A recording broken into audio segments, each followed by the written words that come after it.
Alright, you and I are about to dive into a revenge story that starts with total chaos. A guy named Zong Hang screams to be let in while everyone inside cringes. Three guys hold the door shut. A blonde class representative snaps at them. She says Zong Hang is their friend and they can't just let him die. She claims she'll take full blame if things go south. Leaving him out there is basically committing murder. One guy argues he's likely infected, but she won't budge. He finally grits his teeth and tells the group he's opening it. He tells the protagonist to slam it shut the second Zong gets inside. He starts counting before anyone can react. 3. He turns the handle, but the guy next to him has already turned and shoves him aside hard. Everything goes wrong. The main character yells that someone's been bitten. People are screaming as the blonde girl runs. The protagonist blocks a bite with his arm. As teeth sink in, memories of losing his limb years ago flash back. The city fell and the world ended. Now, a doctor and a hooded man watch him, asking if he's truly certain. With only 2 paths left, they hit the button. Suddenly, he's back right before the door first opened. Here's where it gets wild. Our main character is back, and he's not the same guy. Ruoxi, that same class representative, is demanding they open the door. She won't abandon anyone. The main character just stares. He looks so much younger. She yells at them, asking if they're deaf and calling them killers for waiting. He realizes the plan worked. He's back. He asks her what happens if Zong Hang is already a monster. He claims there's no proof he's bitten. Since she's the leader, she'll take all the responsibility for whatever happens next. The main character just smiles. Fine. If she's so brave, she can open the door herself. Ruoxi completely freezes. She calls him a coward for making a girl do it. He hits back, saying it's easy to talk when someone else's life is on the line. He calls her a total hypocrite. She screams at him to shut up, claiming she's not scared of some monsters. She tells everyone to move. She grabs the handle and pulls. Zong Hang falls into the room like a rock. Already transformed, chaos explodes again. The door slams to the floor and Ruoxi finds the infected Zong Hang right in her face. The monster lunges. Everyone scatters, shaking with fear. Ruoxi grabs the guy standing right next to her. I know what you're thinking, that kick was cold, but trust me, she deserved it for what she just did. Zombie grabs her waist, teeth snapping at her neck. Suddenly, a screwdriver through the skull ends the creature's life instantly. Blood sprays. The main character watches with a cold grin as Ruoxi tumbles outside, still tangled with the corpse. She begs him to help her. He remembers how she destroyed his past life. He slowly picks up the heavy door. Asks what he's doing. He just slams it shut and locks her out before turning to the others. He asks why they're just standing there. Terrified, the group starts grabbing anything to block the entrance. They pile furniture and boxes high. Outside, Ruoxi is still pounding on the wood, screaming at them to let her back in. She cries about being the class representative and how they can't treat her like this. Not a single person helps her. The group keeps stacking the barricade higher. The rain eventually stops while the main character watches in silence. Screaming finally stops. The room feels heavy now. Everyone is terrified of the main character's cold new personality. He wonders why he feels like a stranger. He asks the guys why they're looking at him like he's a monster. They immediately deny it. The blonde boy even thanks him for what he did to save them. The mood flips. They start saying Ruoxi was a total selfish fake who would have sacrificed every single one of them just to save her own skin. The main character smiles faintly. He tells them if they're so brave, they should open the door. He says he wants to check outside. They're confused, but he just shrugs and says maybe he was too harsh. He claims he wants to see how she's doing. When they protest, he snaps and orders them to move. Shaking, they clear the path and pull it open. He steps out onto the grass as the morning sun hits. Ruoxi and Zong Hang are gone. No zombies in sight. Suddenly, the door slams shut behind him. From inside, they shout that they can't let a crazy murderer back in. He'll kill them all. The main character doesn't even turn around. He walks calmly across the field. Behind him, they whisper that he's lost his mind. Then, a boy freezes. A female zombie stands right in his path. He keeps walking, smiles, and tightens his grip on his heavy tool. He charges instantly. Before the zombie can even react, he caves her head in with a single blow. That's where we leave it for now, trust me. The apocalypse just met its absolute worst nightmare. Alright, you and I are jumping straight into the end of the world with this survivor. An energy stone, the root of the apocalypse, and his only ticket to living through it. Suddenly, footsteps. He spins around as a rotting zombie stumbles closer. Ye grips his weapon and charges. Seconds later, it is over. Inside the room, one girl is almost losing her lunch. The blonde kid is losing his mind. This was the same coward he knew. How did he change so completely? He must be faking it. Nobody transforms like that overnight. One guy wants to let him in because he is strong, but the others refuse. He is a psycho, a loose cannon. Then crash. The window breaks. Ye is peering in. You guys still breathing? He grins. Come on out. Taking these things down is actually kind of a blast. Wait, something is behind him. A zombie pounces. Ye doesn't even flinch. He just looks back, lifts his leg, and boots it in the chest. He grabs his tool again and absolutely destroys the monster's jaw. It hits the floor. Another one bites the dust. The group watches from the shadows, paralyzed. Ye wipes some blood off his face. Everyone is completely speechless right now. No clue if this gunk is infectious, he says. I wanted to stick together, but it is too risky. I am not trying to hurt you. And he just walks away. Good luck, losers. They can't believe he's actually leaving. He crosses the campus and heads upstairs. This is the start. Day 1, and half the population is already turned. Government and society are gone. Monsters are everywhere. Professor Zan Han called this the Dark Era. In his last life, he cut off his own arm to survive this day. 15 years of starvation and misery followed until the mechanic sent him back. Now he walks these dead streets like he owns them. People hide behind curtains, wondering if he is fearless, or if he is just dangerous. He doesn't care. He heads to a park where zombies are standing, scattered, and motionless. Now pay attention, they only move when he turns his back. Someone watching yells that the kid is finished. An old man says looking for food right now is suicide, but Ye just smiles. One swing, and a skull is crushed. Another down.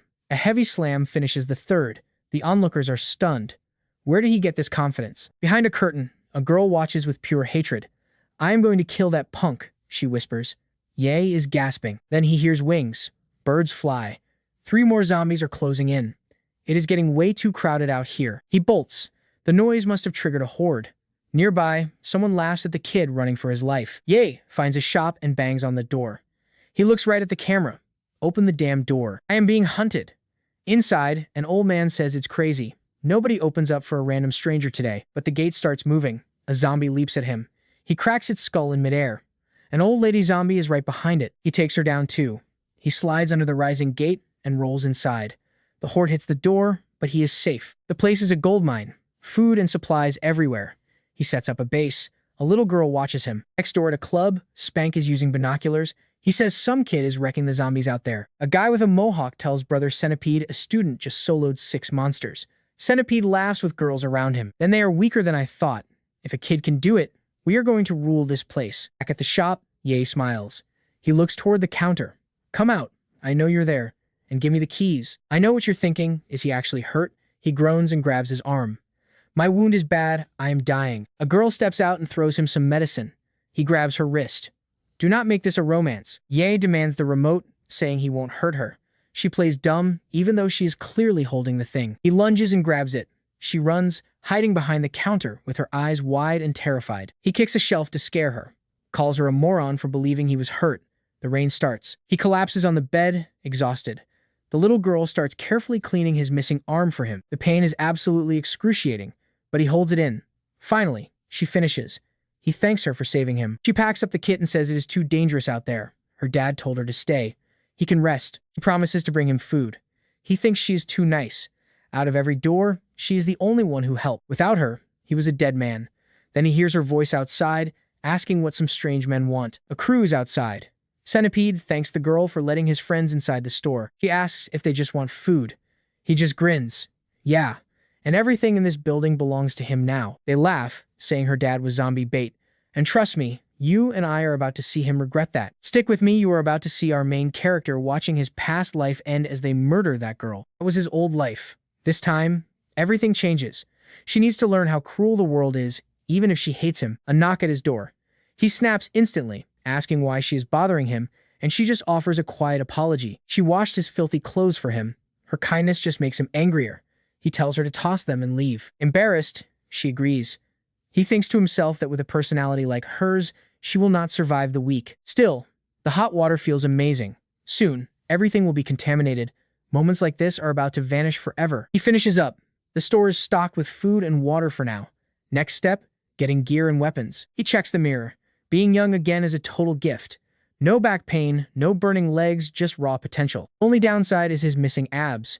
He finds the suit she left and shouts, how can he fight zombies like this? Over at the nightclub, Centipede gathers his crew. That store has food and liquor, and they want it all. Now pay attention, the plan is to clear the zombies, take the food, and grab the little girl inside. Easy work. He orders his thugs to start the slaughter so they can strip the entire place bare. Outside, the undead are slamming the doors. Inside, Bay calls her over. Stop being naive. I have a question. Why is she all alone? Her dad went for supplies and never came back. It is a classic tragic setup. Ye slams the table. Are you stupid letting a stranger in? If I wanted to hurt you, how would you stop me? Terrified, she says he was covered in blood. She could not let him die. He just starts shouting at her again. Did she ignore the monsters chasing him? Her kindness is a liability. It would be easier to just kill her now, but being alone is boring. From now on, she follows every single order, or he kills her right there. Thugs move toward the horde, or rather, the horde moves toward them. They start out feeling pretty bold. Then the first man gets shredded. Confidence? Gone. Are these monsters different from the ones that student took down? Centipede snarls at them to charge forward or he will finish them off himself. One guy bolts, shouting that dying to zombies is better. Centipede just grabs his hair and hurls him to the monsters. Wish granted.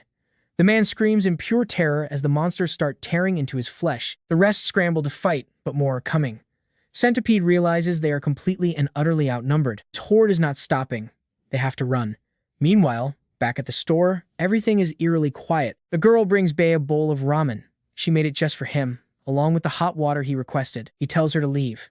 Unless he calls, she is never to enter his room. She just nods and shuts the door. He fixes the noodles and digs in. He is absolutely starving. One bite in, and he finally grins. It is good. Outside, Centipede is dangling from the entrance to avoid the dead. Bae steps forward with a bottle of boiling water. Centipede demands to know what is happening. Bae unscrews the cap and pours the boiling water right over his hand. Blisters rise instantly. He howls but cannot let go, or he is zombie food. He begs while making empty threats. Bae calls him an idiot. Then, a tug on his sleeve. Trust me, I know you saw this coming. She begs him to stop. Let him in. Bae stiffens. He told her to stay away, but she just insists. Her father always said to be kind. He studies her. Is she really not afraid this guy will kill her? Centipede swears he is just starving and surrounded. He has nowhere else to go. The streets are crawling with death. Bae clicks his tongue. He really wanted to just kick him loose and let the zombies finish the job. He spots a box cutter. They let Centipede in. He acts sweet, then suddenly announces this place is now his. Disobey and die. She finally sees her mistake. At the club, survivors barricade the doors as the undead slam against them. A bald man curses Centipede for this nightmare. All around him, the girls are screaming in absolute terror. The door is splintering. He calls for help, but looking at the others, he's already thinking about ditching them. Better they die than him. Back at the store, Centipede turns his focus toward our main character. He tells her she is cute but stupid to think he would not kill. Since she let him in, she becomes his slave. Then he turns to Bae. First, he is going to handle the guy who burned his hand. Time for payback. He says nothing. He just grips the box cutter. The girl pleads, crying that her family owns this place. You and I are left wondering if her kindness is a death sentence. Will they actually share the food? Let us find out. You and I are about to witness if this man can survive this sudden, brutal attack. In a split second, Ye slices Centipede's hand open. The man screams as Ye flips his cutter and moves in for another hit. Centipede blocks the hit. Ye goes for the throat, but the guy is just way too big. Massive kick sends Ye flying back. The girl crashes down with him, bleeding. Ye pushes himself up and walks back in. Centipede sneers, feeling insulted. One more heavy kick and Ye feels his ribs crack under the pressure. Stomps rain down on his leg. How did you kill that zombie so easily? Centipede demands the truth. Ye just threatens him back. The stomping continues as he tells Ye that eventually he will talk. Ye lets the beating happen.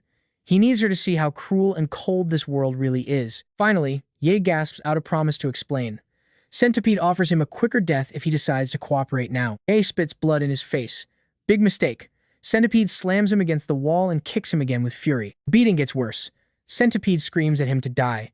This lesson is spiraling out of control. Then everything shifts. The little girl suddenly strikes Centipede across the neck. He turns absolutely furious and shoves her to the ground with total rage. Now, pay attention. This is the moment where everything you know turns completely upside down. Ye swings a stick into his neck. Centipede drops. Ye can barely stand while she stares at the blood on the floor. Did I kill him? Ye places a hand on her shoulder. She did what she had to do. She asks why he was so mean. He tells her the monster is still breathing and her face lights up with hope. She wants to save him. Ye shoves her out, calls her unbelievably naive, and slams the door shut on her. She is driving him crazy. He grabs Centipede by the leg and drags the heavy body toward the open window for disposal. One kick. The body drops like trash. The zombies below start their feast on the meat. Centipede wakes just in time to see his end. Ye mutters he was lucky he still had all his limbs. A noise distracts him. Across the street, a survivor hangs from a high building trying to avoid the zombies below. The guy is shaking and begging. Ye asks if anyone else is alive in there. Everyone else is dead. The zombies broke in. He begs to join the safety of the convenience store immediately. Ye refuses. Move now or you will end up exactly like that guy on the ground down there. He sees Centipede being eaten, gathers his nerve, and jumps for the very next ledge with pure desperation. He moves like a parkour expert. Ye is almost disappointed the zombies missed their chance to finish that entire crew. Time passes while the horde lingers outside. Ye finally opens his bedroom door to check on the little girl. The girl is still there. Go bathe, he snaps. She looks inside and notices the body is finally gone. You and I saw that coming, right? Ye already sent that total trash through the window and straight downstairs. Why kill him? Even bad people can change. She looks truly upset and stares at the floor in sadness. He slams the door. Are you dense? After everything, he was always going to try and kill you anyway in this apocalypse. He calls the apocalypse a lie. Says he has absolutely no idea what he is talking about right now. No point arguing. He heads for the shower. She follows him for 2 steps and then suddenly collapses on the floor. Catches her just in time. No bite marks on her. Probably just a high fever from all the stress. He finds some medicine. That explains why she has looked so weak. A pink notebook sits there. He flips through it and realizes it is a donor list with medical notes. 14 years old with leukemia. He sees bandages scattered all over her skin and sighs deeply at the sight. Puncture marks everywhere. She survived on transfusions and the desperate kindness of people who are now gone. That world she wants to save is dead. He checks his pocket for the weird essences he found earlier. He wonders if they help with sickness. Night falls on the quiet streets while zombies crowd the area in silence. Morning comes. The zombies stand frozen, staring up toward the bright sun like something is holding their attention. A wakes up freezing at the table. He feels eyes watching him and sees the girl standing behind the door. She is already up. He asks if she feels better, then demands she go make some coffee for him. Pack your things. We are finding your father now. They can't just leave him out there all alone. Trust me, you and I are about to see if they can survive the dangerous journey that lies ahead of them. Listen, you and I are about to see a world gone cold. Her dad said to stay put and wait, but it's been 3 whole days. How long does it usually take? Half a day. So why hasn't he come back? Just think about that for a second. She snaps that he was coming home 3 days ago, but nothing since then. Yeba presses for more. He could be bitten or trapped. Shouldn't they try? She just lowers her head. Her father made her promise she would never leave the house, no matter what happened. Ye gets annoyed and calls her an idiot. Why save a criminal like him, but refuse to save her own father? It is not a discussion. He could just kill her and go alone, but she saved his life. Finding her father is payback. Stop whining and grab your gear. We are leaving. She rushes off, nearly tumbling down the stairs in her hurry to get ready. Talking wears him out. Outside, the city is a graveyard. Zombies stare at the sky. Then, we hear a loud engine. A jeep rolls down the street behind them. These zombies actually think they can stop a moving car with their bare arms. Yeah? Good luck with that. They grab the hood and get tossed. Back inside, eBay starts stocking up on plenty of food. Time to move. He looks at Yao. Why are you hiding? Done packing? She looks small and gloomy. And what is she wearing? We are not going to a party. He lets it go. Where are the instant noodles? She hands them over without a word. He eats while scanning the store, planning his moves. He will need to clear the zombies and grab a car without her being reckless. Watch closely, that's the hard part. She's eating spicy sticks, and he asks for one. She is still pouting from the scolding. Then, someone approaches. In the next second, everything just explodes inward. Shelves topple and debris flies. Earthquake? No. A car is plowed into the store. The door swings open. A bald, chubby guy in military gear steps out laughing. He says he's lucky to find a convenience store in this mess. He kicks a zombie aside. A good zombie is a dead one. He strolls in, eyes lighting up at the snacks. He crouches down, licking his lips. Jackpot. The city center was empty, so he tried this block. It definitely paid off. A box cutter flashes. Drop it, Ye says. The last guy who came in got dealt with. I will not hesitate. The guy reacts fast. He hurls snacks at Ye's face. While Ye blinks, the guy grabs what he can and sprints to the car, slamming the door. Ye is at the window instantly. Die, you filthy pig. The blade is right there. I surrender, the guy blurts out. That's when Yao tells eBay to stop killing people. Both men just stare at her while she fumbles an explanation. If he dies, who pays for the store damage? Ye studies her. The chubby man is trembling. A slow grin spreads across Ye's face. You and I both know she's right. He says the car covers the damage. Then he tells Yao to grab her bags. We're leaving. She agrees, then freezes. The crash drew a horde. Zombies are pouring down the street. The chubby guy starts to panic. He just killed a bunch, so why are there more? Yao jumps in. Doors slam. Buckle up, the driver yells. He floors it. Zombies cling to the sides as the truck barrels forward, crushing every single thing in its path. He tears through the streets like a movie hero, even drifting corners like Fast and Furious. Drive straight, Ye warns. Drive straight or I will open your neck. The driver argues they need to clear the path, but Yabe just ignores him. Yao, where was your father heading? Fudong Supermarket. That was his last call. The driver just groans. That place is always packed. It must be crawling with zombies. Stop whining. Drive, or you will die right here. They finally shake the horde. The chubby guy asks if they want some music. Out on the road, things finally start to settle down for a bit. Zombie lies in the street with a branch in its hand. It lifts an arm as the Jeep approaches. The chubby driver does not slow down. He just runs it over without even blinking. He's blasting music and chewing candy, clearly having the time of his life. Keep it down, Ye says. I want to rest. Relax, the driver says. This car is solid. Yabe raises the box cutter. You are not listening. Silence. The driver slams the brakes. I didn't say stop, Yabe says. I said stop the noise. We are out of gas. Both Yabe and Yao shout in frustration. The driver apologizes he forgot there weren't any gas stations nearby. He starts stuffing his face. If I'm dying, I am dying full. But then, Yao hears something outside. A massive zombie looms at her window. They have stalled beside a park, and a horde is closing in. They are totally trapped. Then Yabe spots a machete behind the seat. Zombies slam against the glass. Suddenly, a door flies open. Kicked off its hinges, Yabe steps out calmly. A zombie lunges, the machete flashes one down. Inside, Yao trembles. Yabe grins. Nice edge. For low-level amateurs like this, one slash is plenty. Another zombie drops. And that's where we leave it. He kicks one, pivots, and cuts the other down. Everyone is just stunned. Wild, right? You and I are jumping into the wildest zombie manhwa. Yabe taps his blade. Out. The driver shakes his head. If you stay in there, you will die anyway. Yabe says other cars are nearby. Maybe we can siphon fuel. While Yabe handles the zombies, the driver has to get gas. After all that singing, he better know how to handle trucks. Yabe tells Yar to stay inside where it is safe. Then he gestures for the driver to follow. The man hesitates. He says he needs a moment to breathe. Too late. Yab has already dropped another zombie. He has zero fear. Slicing through one more, he calls back to move. The driver suddenly remembers there are fuel canisters in the truck bed. He starts thinking that maybe Yab is worth keeping around. Yabe kills another and asks what he just said. The driver stammers in shock. If they wait a bit, he can refill the tank. Later, Yab says he needs help. He opens his hand to show a green pearl. These come from zombie brains. While I kill, you collect them. Driver goes pale. He has never done that before. It is easy, Yab says, demonstrating the move for him. Driver grimaces. That is disgusting. I would rather stay in the car. Go back and you will end up minced. How am I supposed to do it without a knife? Use your hands. Yab steps forward and drops another monster. The driver swallows hard and approaches the corpse, then panics. He runs back, grabs a tool, and mutters a prayer. Pay attention here. Yab snaps to start collecting. The driver hovers over the body, sweating. Is it still alive? Chubby guy smacks the corpse and digs in. A small green crystal rolls into his palm. He stares at it, surprised. Easier than he expected. There really is something inside the skull.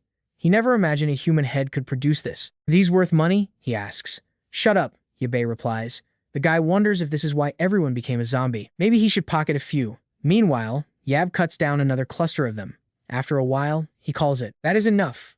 The ones farther out are not worth it. This body is still untrained and moving too slow. He turns back. How many? The chubby guy beams. It is almost fun. Clean them, store them, then fill the tank. Time to move. Yabe checks on Yao Yu and her condition is worse. He grabs her arm and calls her name. Her skin is burning. The fever is higher than before. He rummages through her bag for the medicine and water. The chubby guy leans in to ask what is wrong. Shut up and pump the gas. Finally, her fever eases slightly. Maybe she just overheated in the car, the driver suggests. Feeling better, Yahi cuts him off with a deadly glare. They already lost time because he lied about the fuel. If he hides anything else, he is dead. The guy apologizes fast. Yao Yor stirs awake as they drive on. After a stretch, the driver compliments Yahi's blade work and asks his name. Give yours first, Yahi says. Yao Hang. I run a workshop in the city. That truck over there? Customer left it for repairs and never came back. Suddenly, Xiao Hang slams the brakes and the truck skids. Yahi grabs the seat to steady himself. What was that? The road ahead is completely blocked by a massive pileup. Wrecked vehicles are burning across the entire stretch. No way through. Yaoi is still trembling, but at least she is awake. Watch closely, we cannot reach her father this way. She watches, silent. Xiao Hang suggests a much longer route. Still going? Yes, but we need better weapons first. He asks Xiao Hang for a smith or a shop. Xiao Hang thinks and then nods. He knows a blacksmith from his hometown. Skilled. That gets the attention of Ya. Good chance he is alive. If not, his place has supplies. This machete, he is the one who made it. More materials means better gear. Definitely worth it. Xiao Hang starts reminiscing. Quiet. Yao says softly to the man. Yahi has dozed off. They cross a bridge into another district. Xiao Hang steps out of the truck and stretches. Years have passed, but the place looks the same. Yahi eyes the area. This better be worth it or you are buried. First rule, clear the area before entering. He scans the zombies outside. Do any of these look like your friend? Xiao Hang hesitates. Not sure. Then start collecting pearls. Yabibi says wait as a voice calls from the car. Yao Yura steps forward and says she wants to help. Yabibi tells her she will just faint or get bitten and slow them. She insists she is fine now. She will be careful. Xiao Hang grins.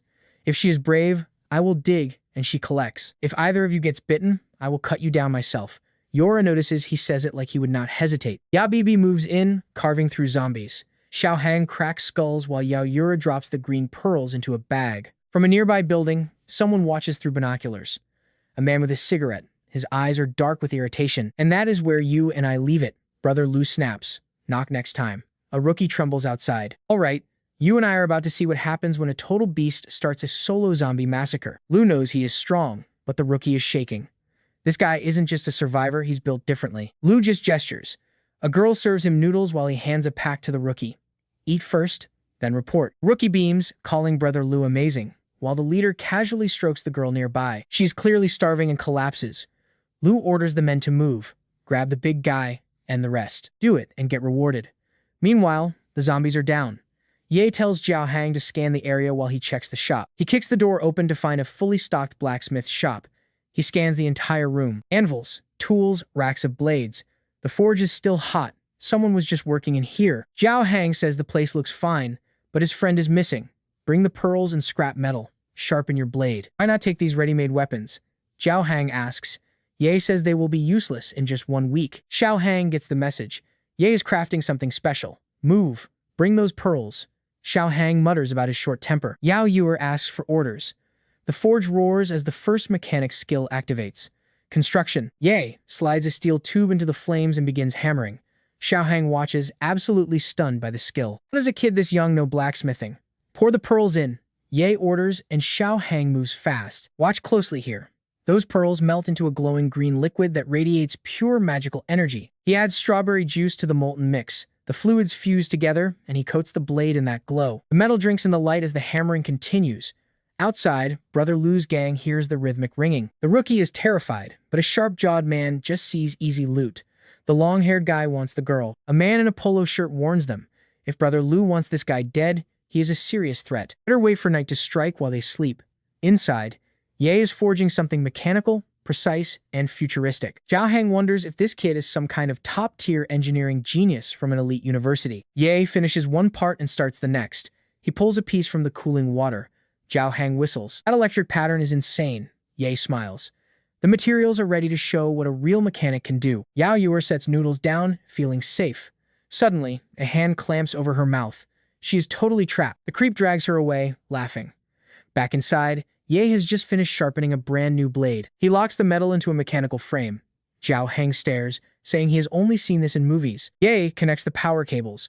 The weapon hums to life, glowing with an intense green light. Even with the weak generator, it holds. Second-order sword. Done. Suddenly, a high-pitched scream rings out. Let's see what happens next.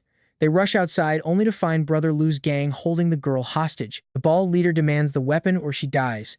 Ye just raises his arm. One slash. A massive shockwave tears through the ground and splits the man in two. Another tries to run. No chance. Second slash. He carves through metal like it is paper. Total panic. Ye just created his first headless knight. Someone yells to drop the girl to survive. The kidnapper refuses, fearing Brother Lu's wrath more than the blade itself. A lightning arc sizzles past them. Ye walks forward, perfectly calm. Then Xiao Hang shouts a warning. A faster zombie horde is closing in. Something has changed these monsters. Xiao Hang is frozen in fear. What now? Ye grips his blade and charges. Green arcs flash, and zombies fall in piles. Xiao Hang is in awe as Ye unleashes a storm of strikes. But those two kidnappers are slipping away. They are heading for that building. Stop staring and take the car. Give chase now. Xiao Hang jumps into the jeep and peels out. Ye stays behind, carving through the horde like a god of war. The engine roars behind the fleeing men. Zhao Hang is coming for them now. They leap onto a bus to block their base. He slams the brakes. The doorway is sealed. He steps out. Inside, more men watch from the windows. Just one big guy? Easy. They step out and threaten to burn the entire building to the ground. Xiao Hang snorts. Come try it.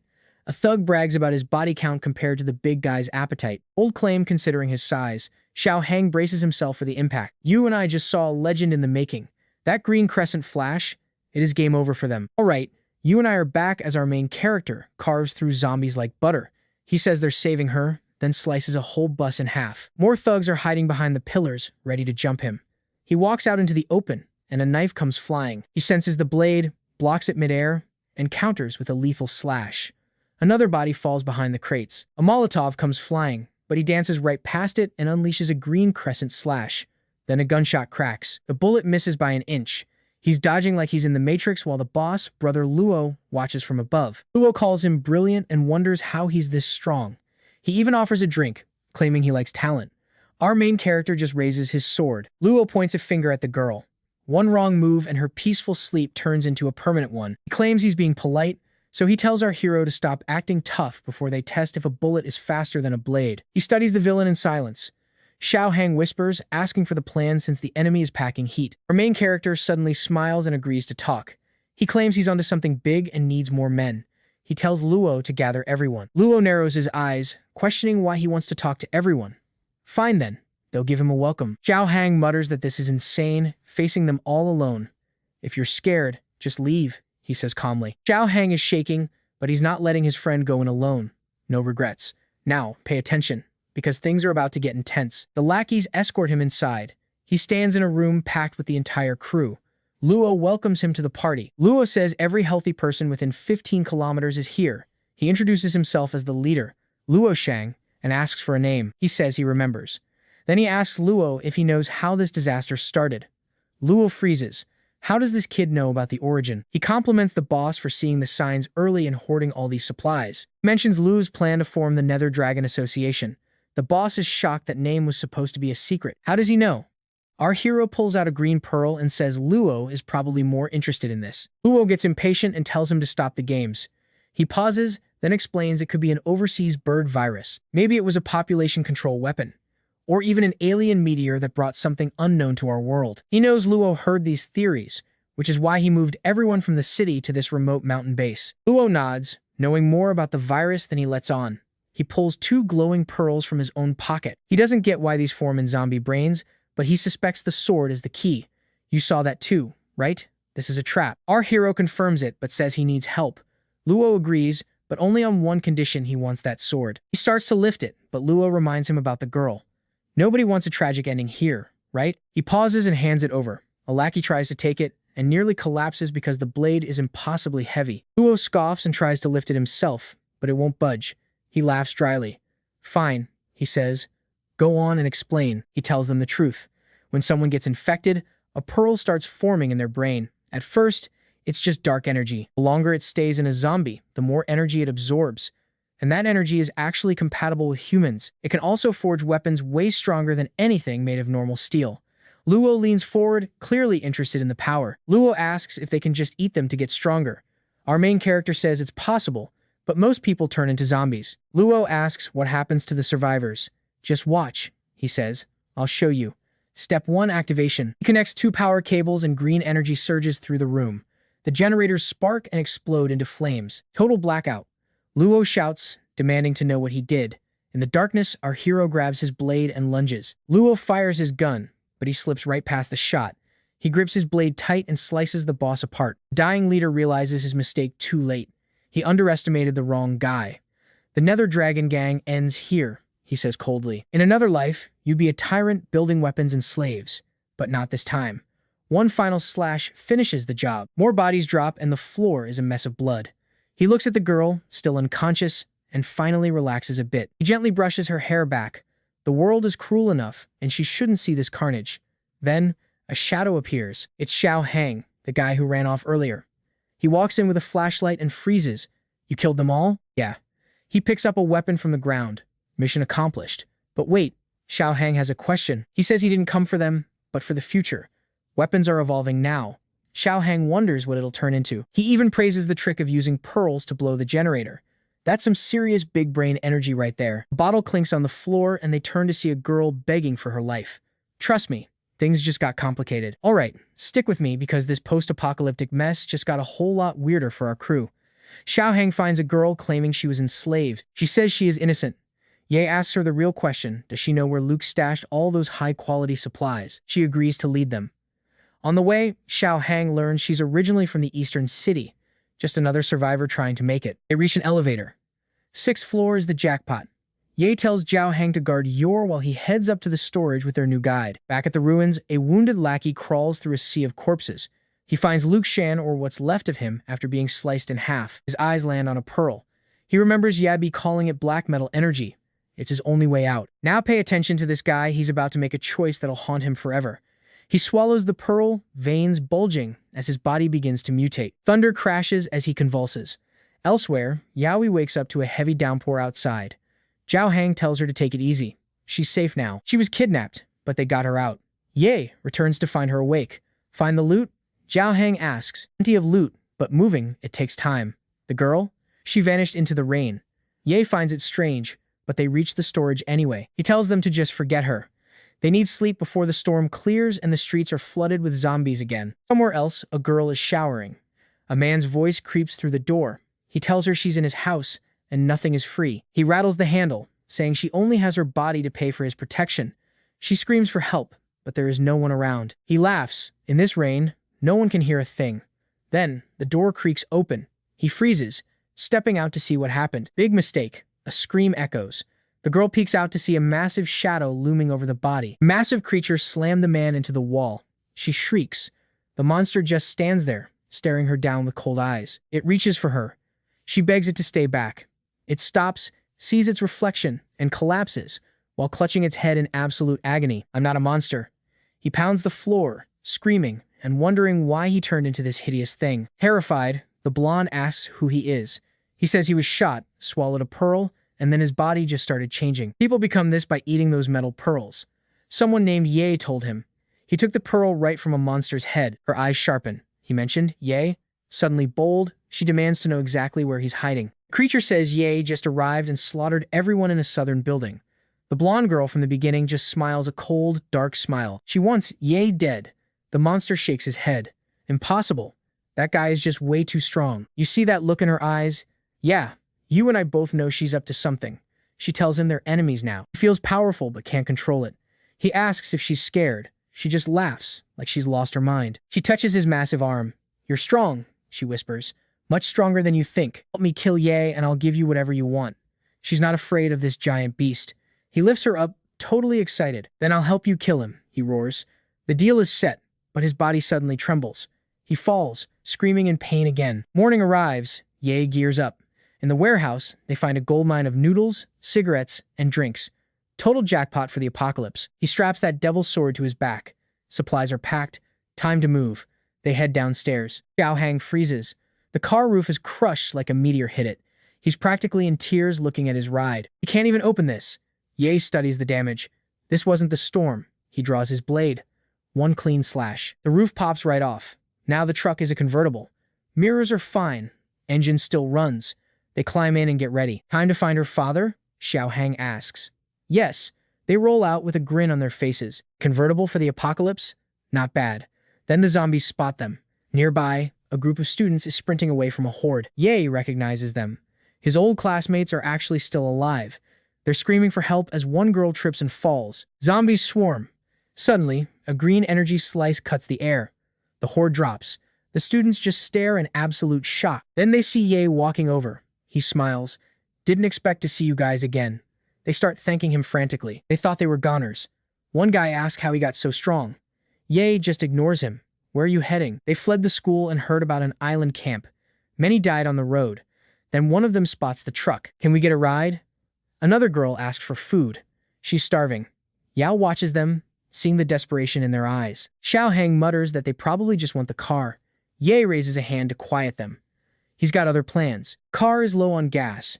He can't take them far. And before he helps, they're going to owe him a big favor. The classmates nod. They'll do anything. Ye smiles. Zhao, tell them how we do things here. Zhao takes charge immediately. Trust me, you're going to want to see how these spoiled students survive the cleanup. Catch you next time. All right, you and I are diving into a world where extracting pearls makes people faint on the spot. Yao Yuer casually mentions the skulls are soft and easy to crack. The group just stares, wondering what nightmare made her this cold. Zhao keeps passing out tools, reminding everyone to watch their fingers and avoid getting bitten. The blonde guy wonders why the dancer needs these pearls.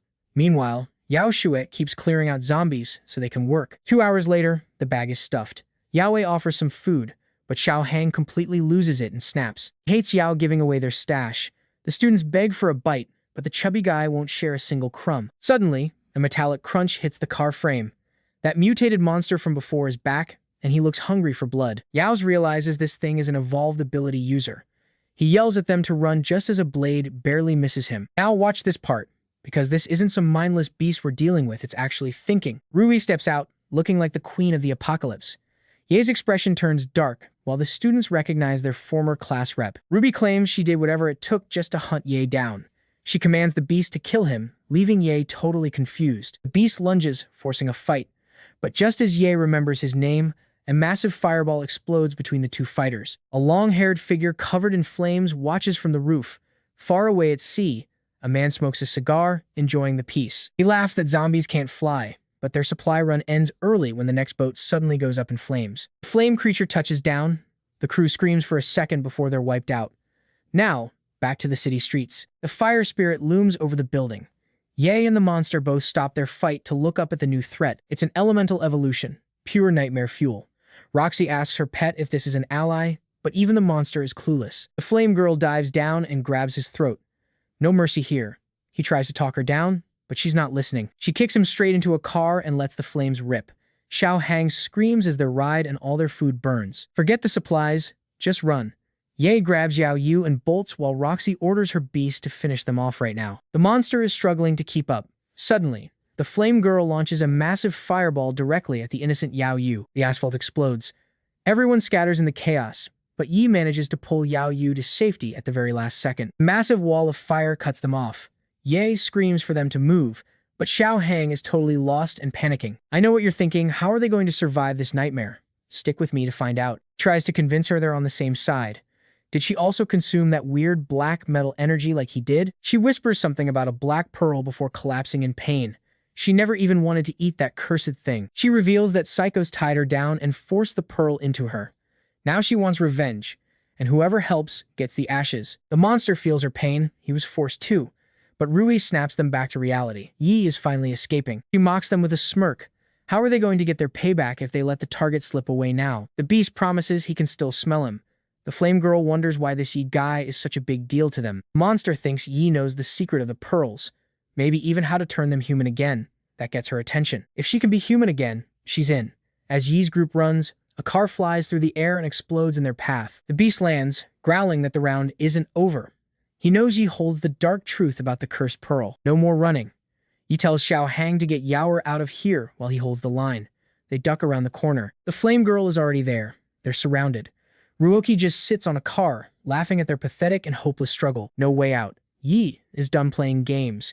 He tells the others to step back and let him handle this monster alone. Ye sidesteps and pulls his piece. A single shot hits Ruoki right in the shoulder, making her scream out in pure agony. The beast freezes in shock. He thought he was the target. Then bang, another shot hits Ruoki right in the stomach. The monster jumps to protect her just as Yi launches a green slash. He takes the hit while the fire girl attacks behind. Yor rolls away as a firestorm rushes him, but he uses his blade to split the flames and keep moving. Yaoer and Xiao Hong watch helplessly. Yaoer throws a hatchet, but it just bounces off the flame girl's head like a toy. The flame girl turns her focus. Xiao Hong panics, but that tiny distraction is exactly the opening Ye needed to strike. He's not aiming for her, but the pipe above. It bursts, dousing the fire in a massive cloud of thick, rising steam. Ye lunges through the mist and slashes the fire girl.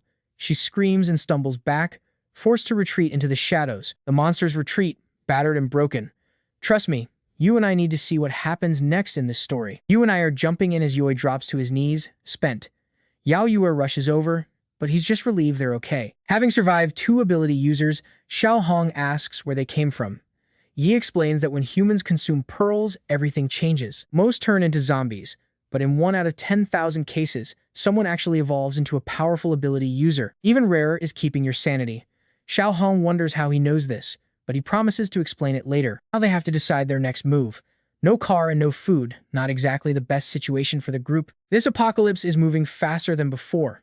He needs to forge a stronger weapon before things get even worse in the pouring rain. To make matters worse, the car is totaled. Xiao Hong cries, hoping they can at least salvage some basic supplies. Those monsters piled cars in front of the garage to block their escape, leaving them with absolutely nothing to drive. He hands them a single coat to share, saying it is the only thing he has to keep the rain off them. Our main character asks where they are, and she reveals her father had an old friend who lived around these parts. Pointing toward the mountain, she says his house is up there. The big guy asks who he is and if he's still alive. Apparently he's a bit of a weirdo, but she's hoping he's still the good person she remembers him being. With high walls, lots of tech, and plenty of food, he should be safe. The big guy jokes if the man owns a cyber cafe. Since he was her father's old friend, our boy suggests that maybe her dad is actually hiding out there too. Wait for it, here's the crazy part. A massive horde closes in as they head out, so Yebe steps up to clear a path for everyone. Elsewhere, that other massive monster is busy ripping his way through a pack of zombies. He rips out a pearl, decides he has enough, and leaps onto a building where the fire monster girl is hiding from the rain. He finds Rushi on the verge of death and tells her he brought back enough pearls to save her life. She demands them immediately, but the monster hesitates, asking if she's really ready to consume something so dangerous. She tells him to hand it over and get lost. Man, that big monster just got roasted like a total fool. He still respects her power though. The fire girl asks if she ate it, but he says she's still hesitating. Her friend admits she would hesitate too after seeing their transformations, but the big monster just doesn't want her to die. The fire girl cauterized her own wounds, but without real medical help, she knows her time is running out fast. They both realize her only chance is to eat the pearl. The fire girl claims it would actually be good. She could mutate like them and help their cause. Then they'd kill anyone they wanted and take revenge on the world. But the big monster warns there are strong people like Yebe out there, and her arm still hasn't grown back yet. The monster girl finds it strange that his weapon was actually able to block her intense flames. The dark-skinned monster suggests kidnapping the guy to force him to spill all the secrets about these pearls. She introduces herself as Joe, while the big guy is Wang Shen. Meanwhile, our friends take down another creature in the rain. The pouring rain doesn't slow them down for a second, but our main character is clearly reaching his limit. Xiao Hong says they need rest, but he tells them not to worry and asks her how close they are. Pointing to a bridge, she says they just need to cross it before heading up the mountain path. Okay, I know what you're thinking. A flooded tunnel? Yeah. Things get sketchy when he sees the path is submerged. He finds a piece of wood for Jir to ride on while they push. The 3 of them start trekking through the dark tunnel. Xiao Hong is terrified of underwater zombies, but Yoi doesn't answer. Jir calls out to him in the silence. The poor guy is barely staying awake until he finally passes out, plunging into the water and dragging the raft down. Back with the monsters, they realize the rain shows no signs of stopping soon. Wang Shen heads back to talk to Rushi, but finds her emitting a terrifying and mysterious glowing purple energy. He starts screaming and pounding his chest as Joe rushes in to help. Suddenly, a massive black aura explodes through the entire house. Now we're in Yoi's past life. He's pulled from the water as Rushi demands to know where his mechanical group is hiding. She's furious that he won't talk, but he just tells her to go to hell. Calling him arrogant, she forces him back underwater to suffer. Eventually, he wakes up back in the present day inside of a small room. Jir had been sleeping on his leg, but she lights up with joy the moment she realizes he's finally awake. She's thrilled he's back. He asks where they are just as the big guy walks in, taunting him for being asleep. So yeah, trust me. He's annoyed. The big guy is still with them. You and I are diving right back into the chaos as our boy asks the big question. How do they even drag him up this steep, rain-soaked slope? A gray-haired man steps up, just as curious as we are. How did a student, a giant, and a little kid survive out there on streets that are totally crawling with zombies? Yerb gets hyped, calling him Grandpa Jiang. He explains that Zhou Ring pulled our hero from the water, but honestly, he had no clue what to do next. Lucky for them, the old man was watching the cameras. He drove out and saved their lives. Yao Bei asks if he saw the whole show. The professor nods, impressed that Yao was slicing through zombies like they were nothing but cucumbers. That weapon is a masterpiece, and he is dying to know its origin. Our boy stands up, refusing to talk and demanding his gear back immediately. He tries to act tough and threaten the old man, but his body gives out, leaving him slumped on his knees. The old man notes that using such a high-level blade clearly drains a person dry. He finally introduces himself. His name is Jiang, but everyone just calls him Professor Xiang. This is his personal lab for studying the zombie virus. Yao recognizes the name, and suddenly, it clicks. This is the legend who first named the black energy metal pearls. To a mechanic like Yao, Jiang is basically a god. Now watch this. Our boy asks if he is the real deal. The old man admits professor is just a title that makes him feel fancy. He claims he's just a guy tinkering around, but to save humanity, he needs a closer look at that tech. Yao realizes that if this really is the legendary professor, showing him the gear might be worth it. He crosses his arms, offering something better to study a live zombie. Downstairs, the old man reveals what is waiting on the table. The sword is right there. Jiang promises he only ran some tests and did not touch anything else. Yao reaches for the blade, while Jiang yells that he nearly broke his back just trying to lift the heavy thing. Yao looks around, genuinely impressed by the whole setup. With a setup like this, they could craft insane weapons. Jiang asks if Yao built the blade himself. Our boy confirms it. Jiang gets hyped, begging to watch him craft another high-level weapon. Yao says his methods are top secret. Jiang calls it bullying, but Yao promises to think about it if they get fed well. On the monitor, it turns out Jiang has been tracking info on these two for a long time. You and I both know there is no rest in the apocalypse. I almost feel bad for these zombies having wet feet all day. Back inside, Yurb is glued to the monitors. Jiang brings some coffee, saying he's glad to have her around. She is doing her best to help. Jiang thanks her for keeping a lookout for any other lucky survivors. But then comes the bad news: there is still zero word on where her father might be. She believes her father is okay because he's a good man. Jiang leans in, asking if her new friends are actually trustworthy. That student knows way too much about high-level tech for his age, and Jiang sees a dangerous look in his eyes that only stone-cold killers usually have. The big guy looks normal enough, but Jiang is convinced he is hiding some dark secrets. Right then, the big guy appears and tells Jiang to stop the trash talk. To him, Jiang is the real weirdo. Living solo in a massive base with a helipad and a fleet of cars, that is definitely suspicious. He has gas for years, stacks of solar panels, and mountains of food. The old man snaps back that the big guy clearly knows nothing. He felt the end of the world coming ages ago, so he spent his life preparing for this. And now this guy is living here, eating for free, and still has the nerve to talk trash. The old man shouts that his only goal is saving every single soul in humanity. They start bickering until Yurb tells them to quit it. Suddenly, the big guy gets struck right on the neck. Our boy tells him to freeze. A bit of blood trickles down, and Xiao Hang asks what the hell is going on. He turns and explains that the zombie mutation is about to start, so they do not have much time left. A massive disaster is coming, and they need to gear up fast. The old man freezes at the mention of mutation. Outside, those former friends are still keeping watch on the undead. I seriously almost forgot these guys were still around. He crouches down, telling everyone they are surrounded and trapped. The rain is too heavy and the roads are totally blocked. They are lost, and their friend Xiaozi has passed out on the floor. The blonde guy has no idea where Yurb disappeared to. With zero food left, they are facing a slow death, but the blonde guy claims there is one last desperate option. He pulls out the pearls they harvested from the zombies' heads and shows them to the group. He kept these in secret. He remembers the monsters that attacked them, saying they actually eat these things to get stronger. One friend looks horrified, asking if he actually plans to eat that zombie pill. Trust me, you and I need to see this. Strange purple smoke is rising from the roof of a nearby building. All right, stick with me. This apocalypse is getting weird. While she stares at a tornado, our mechanic is working. Jiang says he hasn't moved for days. He's completely locked into whatever he's building. He's crafting gear to handle high-tier monsters like the fire breathers and those creepy black-spined creatures that keep appearing. If he fails, well, everyone here is dead. They're defenseless. The old man wanted a safe shelter, not a full-scale war zone. Suddenly, Ur bursts in. She's found her father on the base cameras and they all rush over. Entrance is east. She's already got the footage saved. Look at the screen. Her dad is covered in zombie guts to blend right in. He's still human. He used that nasty disguise to slip right through the undead horde. That's insane survival skills. Maybe we should research how to use that smell to stay safe. What's the plan? Jiang isn't quite sure yet. The storm is getting worse and Yo refuses to move. Go ask him yourself. Now, keep your eyes on this part.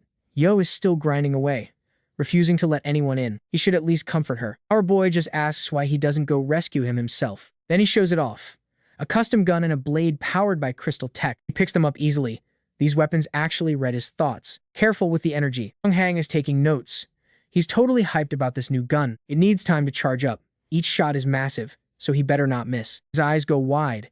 It's basically a laser cannon, and he's ready to test it. He bolts out into the rain, aims at the sky, and fires a massive laser beam. Pure power. He swings the blade, feeling like an absolute beast now. The old man is losing it over the dangerous experiments. You and I know he's feeling invincible, geared up for anything. He tells Uller he's bringing her father back. He's still worried, The old man just watches, headset on. He's taking directions. East. But be careful, there's a camera dead zone. Shut up already. I've got this. Pack of zombies appears. Time to test out his new toys. Green crescent slash. He's literally cutting them in half. Is that a purple tornado? Clears the area and asks if they see it too. It's getting dangerous. Level 6 winds are hitting the east entrance right now. Get back fast. It's too risky. Sorry. I can't be gods. Father will find somewhere safe. He reaches the gate and the alarms go crazy. Calm down. He just brought back a zombie. It's still alive. He's stoked and runs off to prep the lab. Barely alive, but okay. This guy is too excited. They're finally bonding. Back to production. Mechanical arm is finished. Finally, the sun comes out. We leave it here. Look at those zombies transform. All right, let's watch these monsters turn red and start leaping onto the buildings. A little girl was smiling, happy the sun was out until one of those monsters appeared right in front of her. Her father heard the scream and came running, but he was way too late. The whole family was wiped out. These zombies have evolved. Man, they're jumping and smashing their way into every home. No one was safe anymore. The boys from the academy were running for their lives, totally desperate. One guy was seconds away from becoming lunch when a blade sliced a zombie's neck. Then bam, another one takes a direct hit to the head. The albino finally showed up. He pulled out that mysterious pill and looked at his squad. Everyone recognized Fen the blonde who'd been thinking about popping it. The scene shifts to the street, where a literal pack of zombies is running in a perfect line. Ruaxi was watching from a rooftop with her two pet zombies. Jabo couldn't believe how orderly they were moving, but Ruaxi just laughed it off. He'd been suffering for days and only cared about one thing. Did they finally track down Ye Bei's location? Wang Shang confirmed he's hiding in a mountain lab.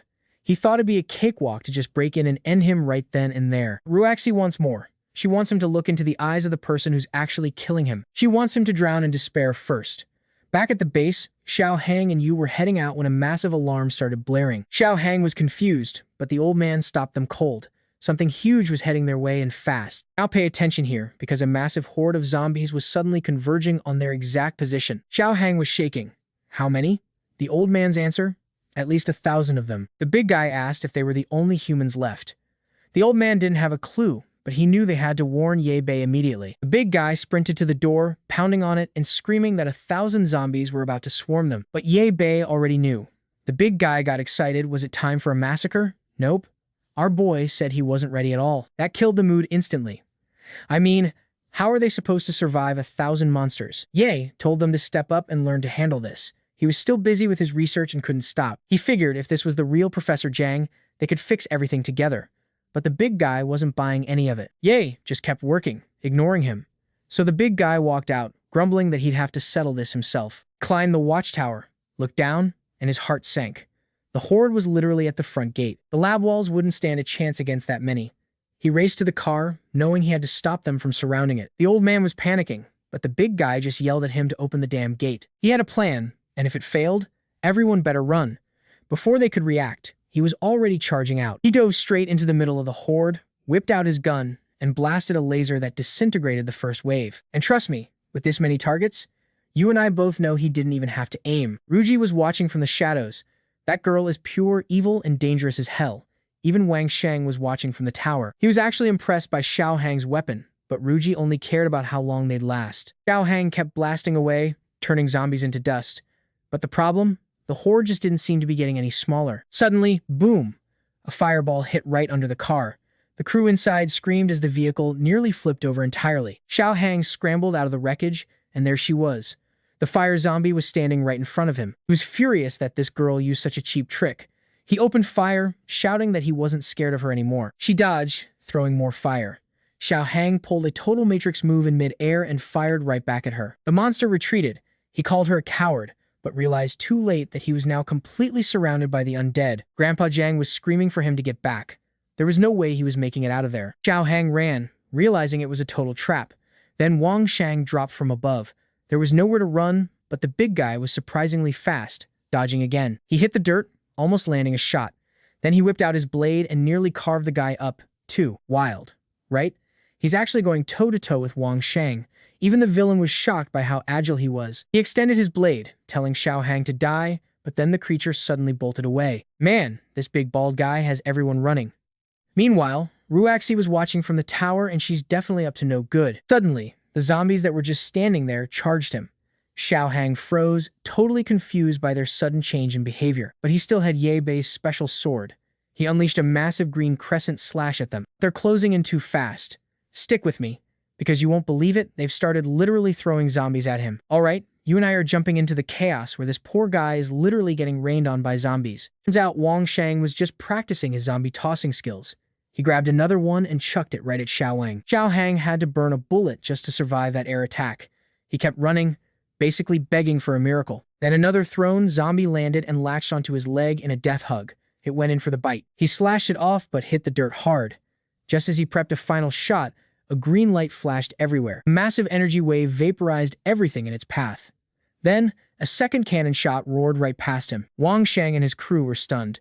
Way ahead, past the massive zombie horde, bright flashes were lighting up the sky. Now pay attention, because another barrage hits, followed by a massive punch like something out of Transformers. What is this? Our boy turned into Optimus Prime.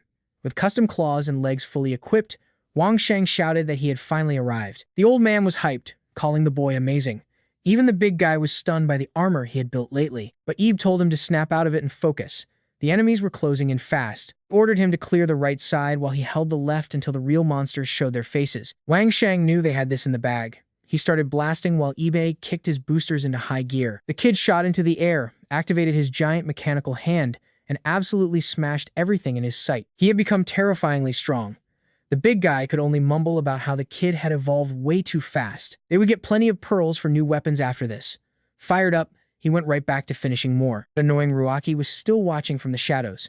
Wang Shang nervously realized they could not even get close now. She snapped, saying that boy thought he was safe just because of some armor. She was not letting that slide. Another punch slammed down, crushing more zombies. A laser fired forward while the old man watched on the screen. He was floored.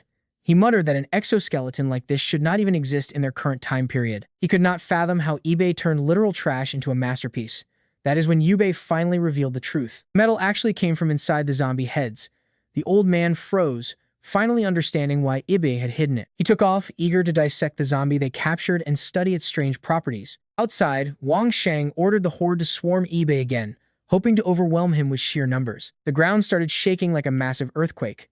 Ibe told him to stop overthinking and just keep on killing. Now pay attention with me, because something feels off here.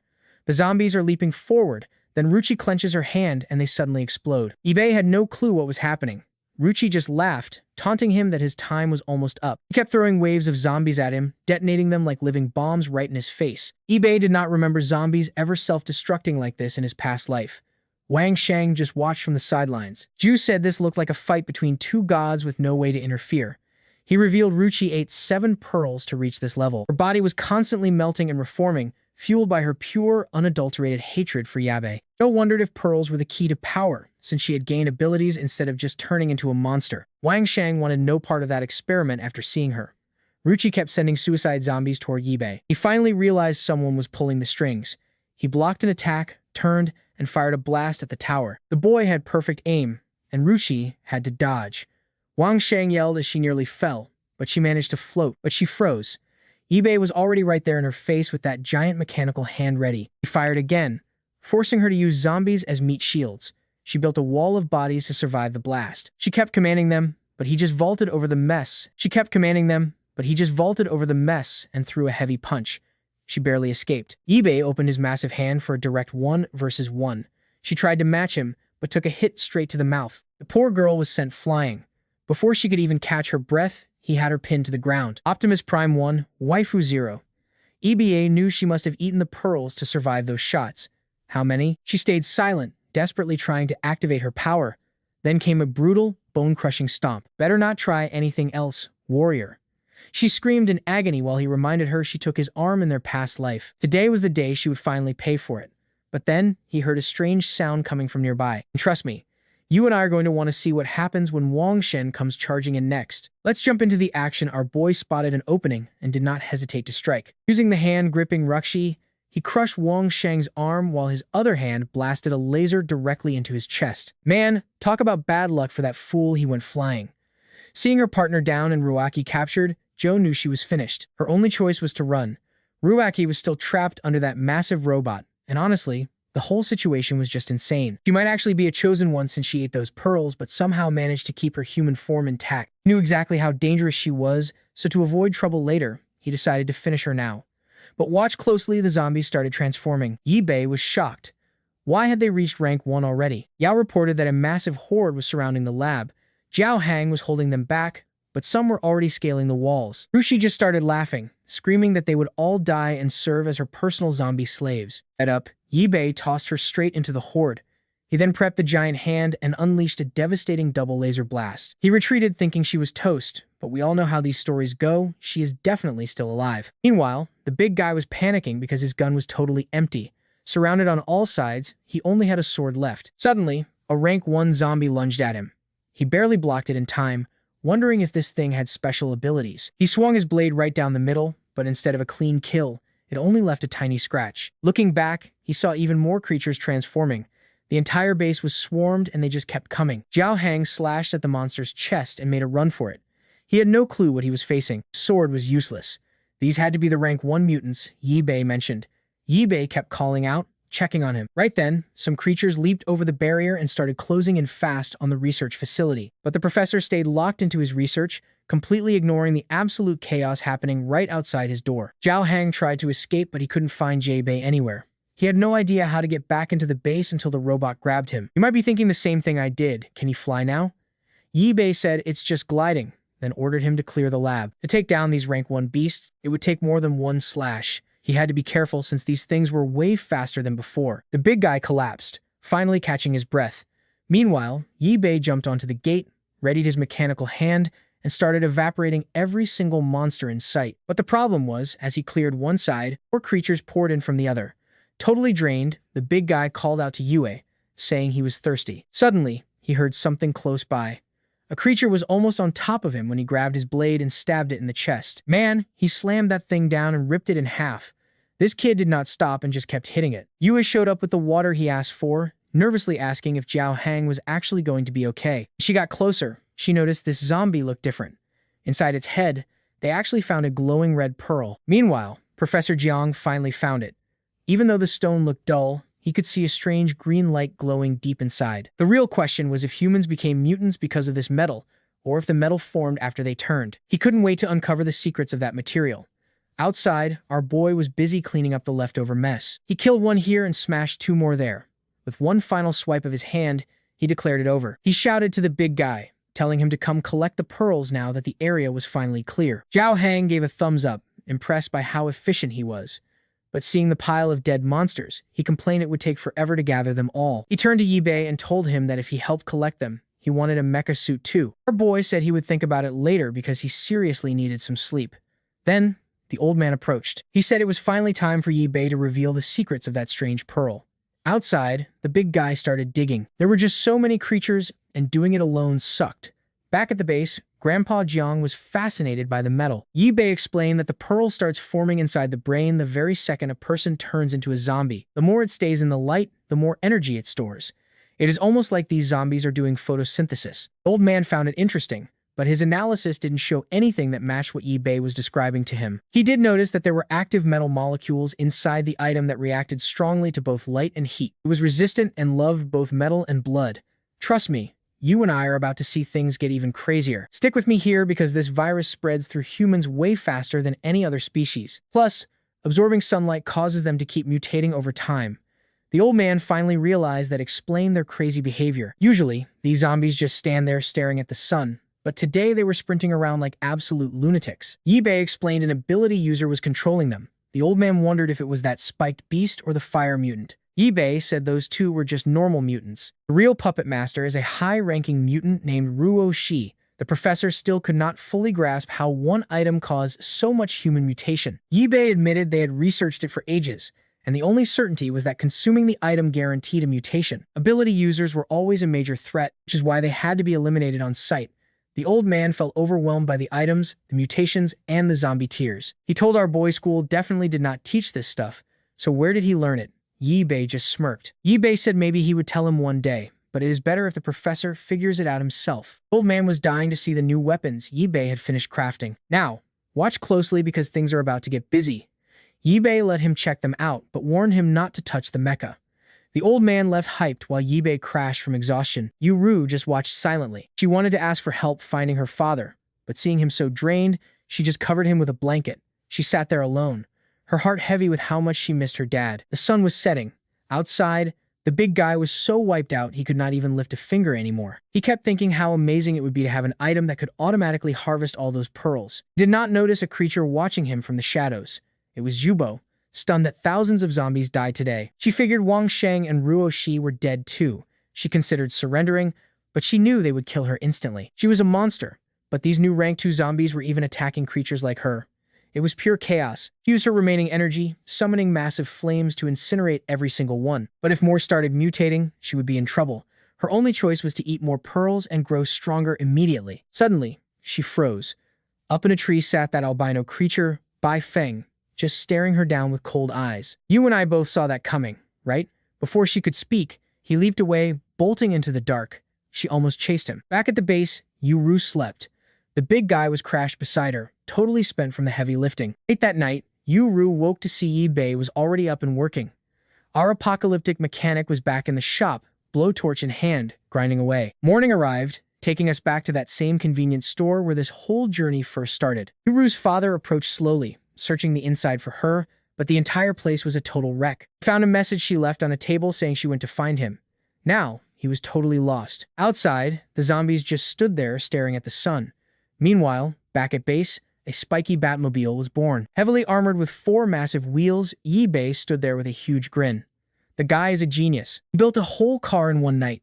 The big guy excitedly asked if it was made of rare materials. Yi Bei said it was a normal car, but he used 2,000 regular pearls and 12 rank 1 pearls. Big guy loved it and wanted a test drive immediately so they could go find her father, but Yu-Ru told them to wait. She wanted to join the mission, but Yi Bei shut it down. Outside was crawling with rank 1 zombies. She would die out there. She argued that she followed every order until now, but she had to find her dad. Yi Bei told her to stop being stubborn or he would lock her up. Yu-Ru broke down, crying for her father. Big guy snapped at him for making her cry.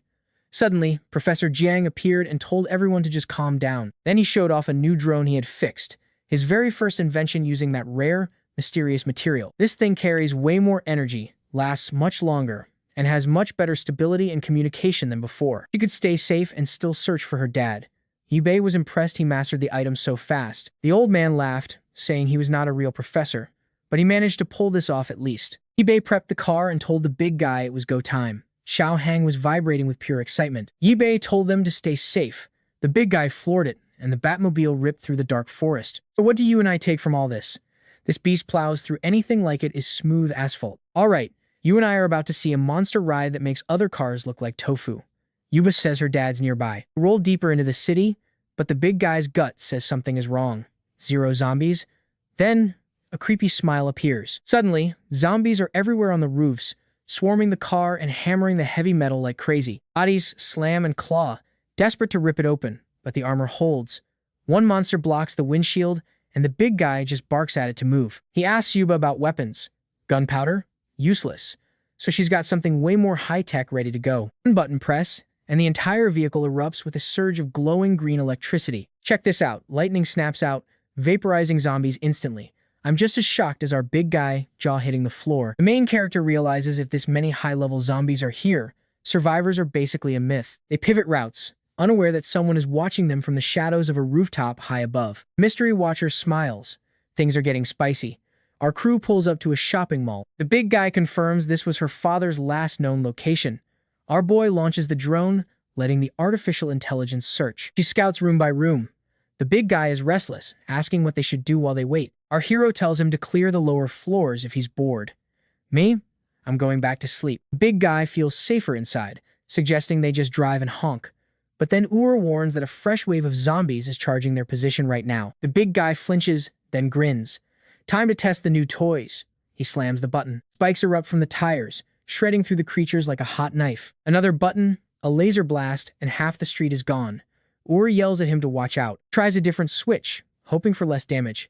Instead, a massive meat grinder unfolds in front. He mows them down, and the system pings another power pearl for the collection. His dream of an auto-loot tool finally came true. He goes for a hug, but the car starts swerving wildly. Inside, he's already smacked his head 5 times. Suddenly, Ur screams. She found the car. It's 500 meters away. Xiao Hang tells her to stay calm and focused. Trust me, this looks bad. The car is totaled, windshield shattered. She's panicking, thinking the worst happened during a supply run. Yubei tells her to check for a message with the drone. He's likely still close. Aura is losing it, frantic for answers. Then, she just goes limp and faceplants onto the keyboard, completely out. The old man rushes over, totally confused. Eventually, Jia Hang pulls the vehicle over to check on her. Yubei asks the professor for an update. She fainted, and it looks like her condition is worsening. She was so obsessed with finding her dad that she completely missed her vital medication. Luckily, he has a stash, but treating this isn't his specialty. Finding a doctor in this apocalypse, that's going to be impossible. He sends Yubei to the hospital for meds while he keeps her stable. Right then, the big guy finally returns. No message, no info. But strangely, her father left a massive pile of supplies behind in the wreck. After the crash, he must have run off in a panic. But the big guy found something else. Mysterious black boxes full of unlabeled pills. Our hero thinks it's medicine and brings it to Zhang. They head for the hospital. The professor stays behind with Yubei, meaning no more help with the drones. The big guy looks absolutely crushed when he hears Yubei is fighting leukemia. He finally gets why Yubei was so protective. He starts rambling about medicine, but Yubei just tells him to shut up and drive. Yubei knows that in 2 years, this city will be a dead, empty wasteland with nothing left. It's all happening way faster than he predicted. Maybe he can't actually change anything in this timeline. Maybe letting her live in this brutal world isn't the best choice. Different options? Possibly. Switching scenes, someone injects a mystery liquid into Zhu's arm, and she starts regenerating instantly. She's stunned. How is this even possible? Her fire powers are back too. The blonde guy explains. He's impressed she's a fire user. Zhu asks who they work for. Blonde guy claims they're gathering ability users to build a paradise for the chosen ones in this ruined world. Zhu asks if he's a user too. He says yes, and he's not alone. They have the solution. And trust me, you and I are going to want to see what's next. All right, you and I are back in the apocalypse where things are finally looking up for our crew. Outside the hospital, the big guy stands in front of walls covered in graffiti warning them to stay out. He asks the main character what the plan is since the place is clearly taken. Yubei just goes full hero mode. It is a strategic spot, so trouble was guaranteed. He ignores the warnings and breaks inside, but the big guy is getting worried. It is way too quiet in here. He keeps seeing messages everywhere, telling them to turn back or they are going to die. Yubei tells everyone to search different areas and stay connected. As they move, the big guy admits this is the second place he hates most on Earth. He cannot stand the smell of disinfectant, but he starts sniffing the air anyway because something feels off. In a world this broken, nobody is cleaning anymore. But the weirdest part is he smells sweet, fresh fruit. Suddenly, his head spins and he hits the floor. Yubei calls out through the comms, but there is no answer. He is immediately suspicious. Now, watch closely. Something creepy is seeping from above. Yubei catches the scent and realizes it is poison, but he is ready. He snaps on a mask, powers up his robotic hand, and blasts the duct. He warns the big guy it is a trap, but then a figure suddenly appears beside him. Our boy does not hesitate for a single second. He throws a heavy punch at the doctor, stopping just 1 inch away from her face. She touches his armor and says his mecha is amazing. She wants to know who used zombie pearls to build something this cool. Yubei is not sure if she is an ability user yet. He demands to know exactly who she is. The girl introduces herself as Tang Tang, the genius doctor. Yubei asks why the poison and if she has been eating those pearls. She explains she released the gas to anesthetize invaders, but she is very curious about these pearl things. He tells her to forget that and asks if she is alone. She says she is the princess of this castle and he is the demon king. Yubei is exhausted by her attitude. He asks if she is even afraid of death. The crazy girl says death is as sweet as candy. If she dies for her passion, she has no regrets. Our boy thinks she is totally insane. He asks what she specializes in. She says she is a doctor who focused specifically on viruses. Now, you and I know this is a game changer. Yubei immediately starts grilling her about the pearls and her poison research. She just tells him he is being super annoying. He keeps asking questions but never answers her. She says if he wants info, he has to tell her who designed that robotic arm first. He finally caves, telling her about their research base and offering to take her there. She lights up, but she has one final request he has to accept. The scene shifts to a desert road with a car parked in nowhere. Yao Hang calls out for someone named Hakon, asking where she has gone. Girl says she hates people who break their word, then asks if Xiaowei has showed up yet. The guy on the bike, Xiaowei, says that after this final mission is done, they are going to get married. Someone tells them to stop the flirting and focus. A huge truck starts heading their way. 3 of them are hyped, following the plan exactly like Xiaowei said. The truck passes by, and they wait for the signal to strike. But the big guy asks Xiaowei where the signal is. Poor Hakon just got slammed by the truck. Xiaowei is trying to escape as things get weird. Another car suddenly pulls up right behind the big guys. That is when he realizes they were set up. The big guy wakes up in a sweat. It was all a poison-induced dream. The doctor is standing over him looking smug, while Yeb asks if he is finally done with his nap. He is still confused, but the crazy girl just giggles. She used a special toxin that knocks people out for 3 whole hours. The fun part? If she hadn't given him the cure, his entire body would have dissolved into a puddle of blood. Ebby shuts down the chatting and tells them to start loading the gear into the vehicle. Tang Tang politely asks for some help, but the big guy is clearly dragging his feet. Her face flips instantly. She tells him to move it or he will end up in one of those jars. He gets moving fast. She calls them true gentlemen. Meanwhile, Yebby is watching her. He remembers this specific sweet poison from his past life. In the future, this terrifying gas becomes one of the main ways people fight off hordes of zombies. She is the original creator. She is a must-have for the team. He needs to help her develop her skills. He cannot let someone like her fall into the hands of a rival gang. Finally, everything is loaded up. The car is packed. She thinks it is perfect for a princess like her. Trust me, you and I are in for a wild ride. All right, you and I are about to see if dragging this crazy doctor along was actually a good idea. Hey, insisted her medical research was too valuable to leave behind. But suddenly, he caught a strange sound. A nightmare creature appeared on a nearby roof, a multi-eyed lion chimera. Everyone just stopped dead in their tracks. It spotted them and started drooling. As it roared, the big guy wondered if they were facing a new ability user or just some massive disgusting zombie. Ye shouted for them to quit stalling and jump in the car. Right then, the beast made its move. He activated his Optimus Prime armor and landed a heavy blow, slamming the monster straight into the pavement. While the driver cranked the engine, Ye held the beast back.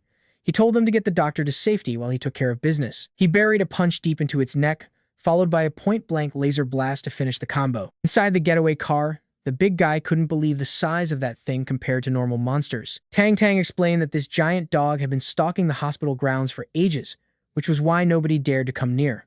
Xiao Hang was fuming, demanding to know why she never mentioned a monster that big. She looked totally lost, saying she figured people from the outside would have already cleaned up a mess like that. Leaning in closer, she claimed that with all their high-tech gear, a little monster shouldn't be a problem at all. After all, they were the world's last hope.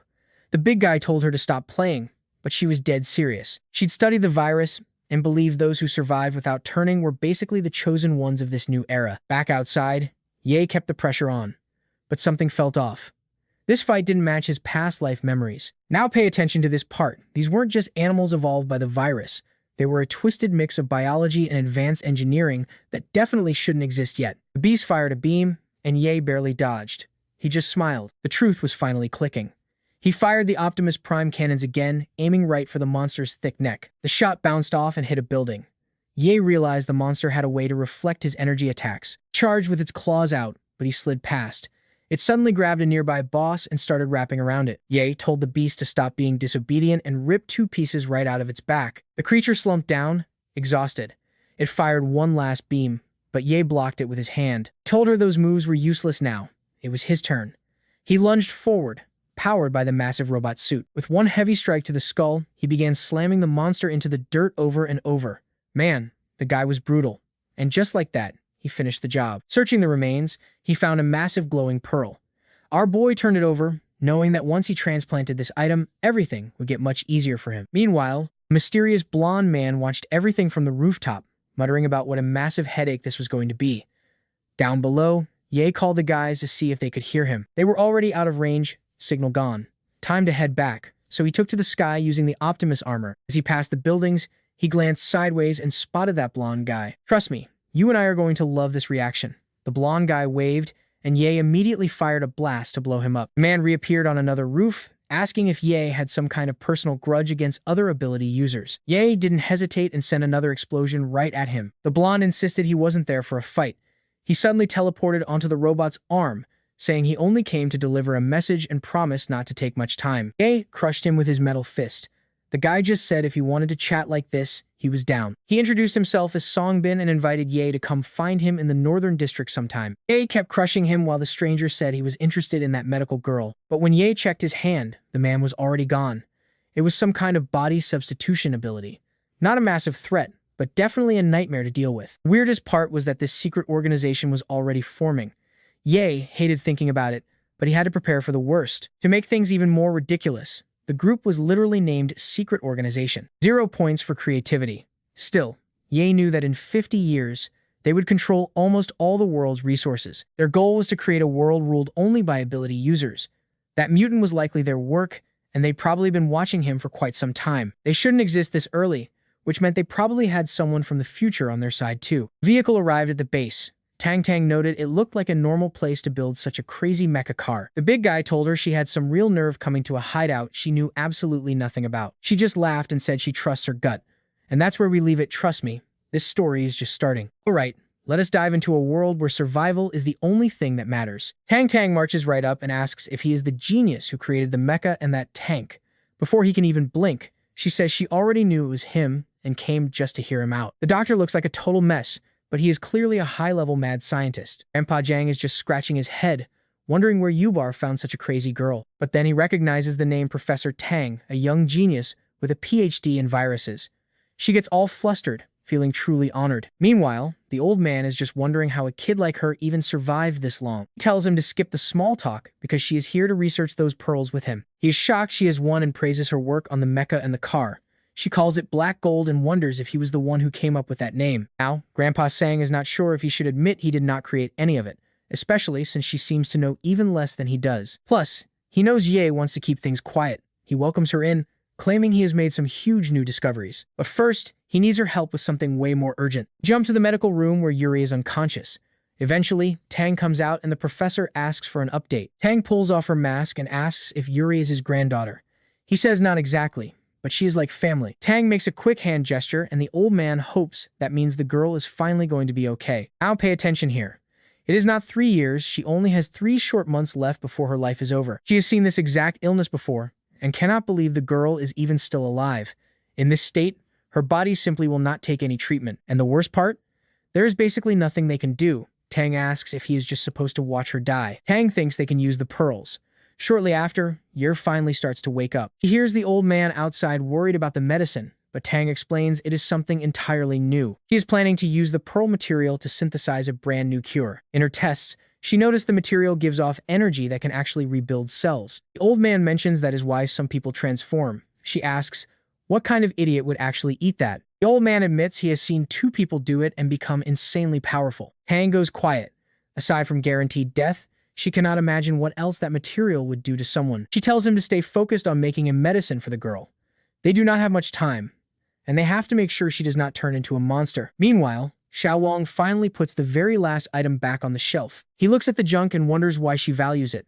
Tang walks in and thanks the big guy. He immediately asks if her illness can be cured. She says maybe, if they get the formula right. He offers to check on Yubei, but she says there is no need. He is doing just fine. Before he leaves, she asks about his father.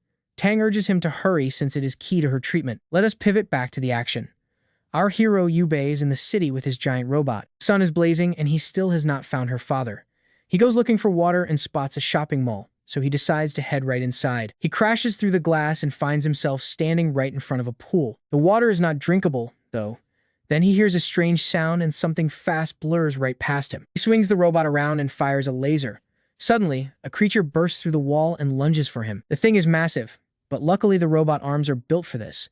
Yubei tries to fire again, but the creature knocks him back. He slams into the wall, he curses the beast, and fires, but it dodges and flanks him from the side. Yubei throws a heavy punch, but it is too fast and slips away again. It lands a blow, but he grabs the beast, yanks it, and slams it into the pavement. He blasts it right in the neck. The monster falls, and a woman steps out. But suddenly, these things start firing lasers back at him too. Yub is totally frozen in shock. Meanwhile, out on the streets, the big guy is still looking for him. He cannot find him until the drone kicks in. It is Yub. She asks if they are still out there. He tells her to get some rest, but she says she feels better when she's working with them. He tells her fine, but stay safe. She reactivates the drone and keeps scanning the area, and that is where we leave it. Trust me, you and I will be back to see how they handle those zombies heading for the construction area. Alright, you and I are about to see if anyone survived this mess. Look, there's a girl in that container. Muscle of the group spots her on camera and realizes he actually knows her. Ye is like, how? Apparently, she escaped from that psycho before and vanished. Now Yob insists on a rescue mission. The big guy doesn't hesitate. He's already deploying the car's mechanical claws to clear the path. He tears through those zombies like wet paper. Up on the container, the girl is looking completely lost. Yob tells her to time her jump perfectly while Yabi Hang keeps obliterating everything in his way. He pulls right up and screams for her to hop in. She nails the landing, and Yob shouts that it's time to bail. She's still hesitant, asking who these guys even are. The big guy just grins and calls them the official rescue team. Meanwhile, our main man Yob is getting absolutely wrecked. He hits the wall hard, and that monster is closing in for the kill. Yob braces himself, but there's a huge problem. His face shield was trashed in the last fight.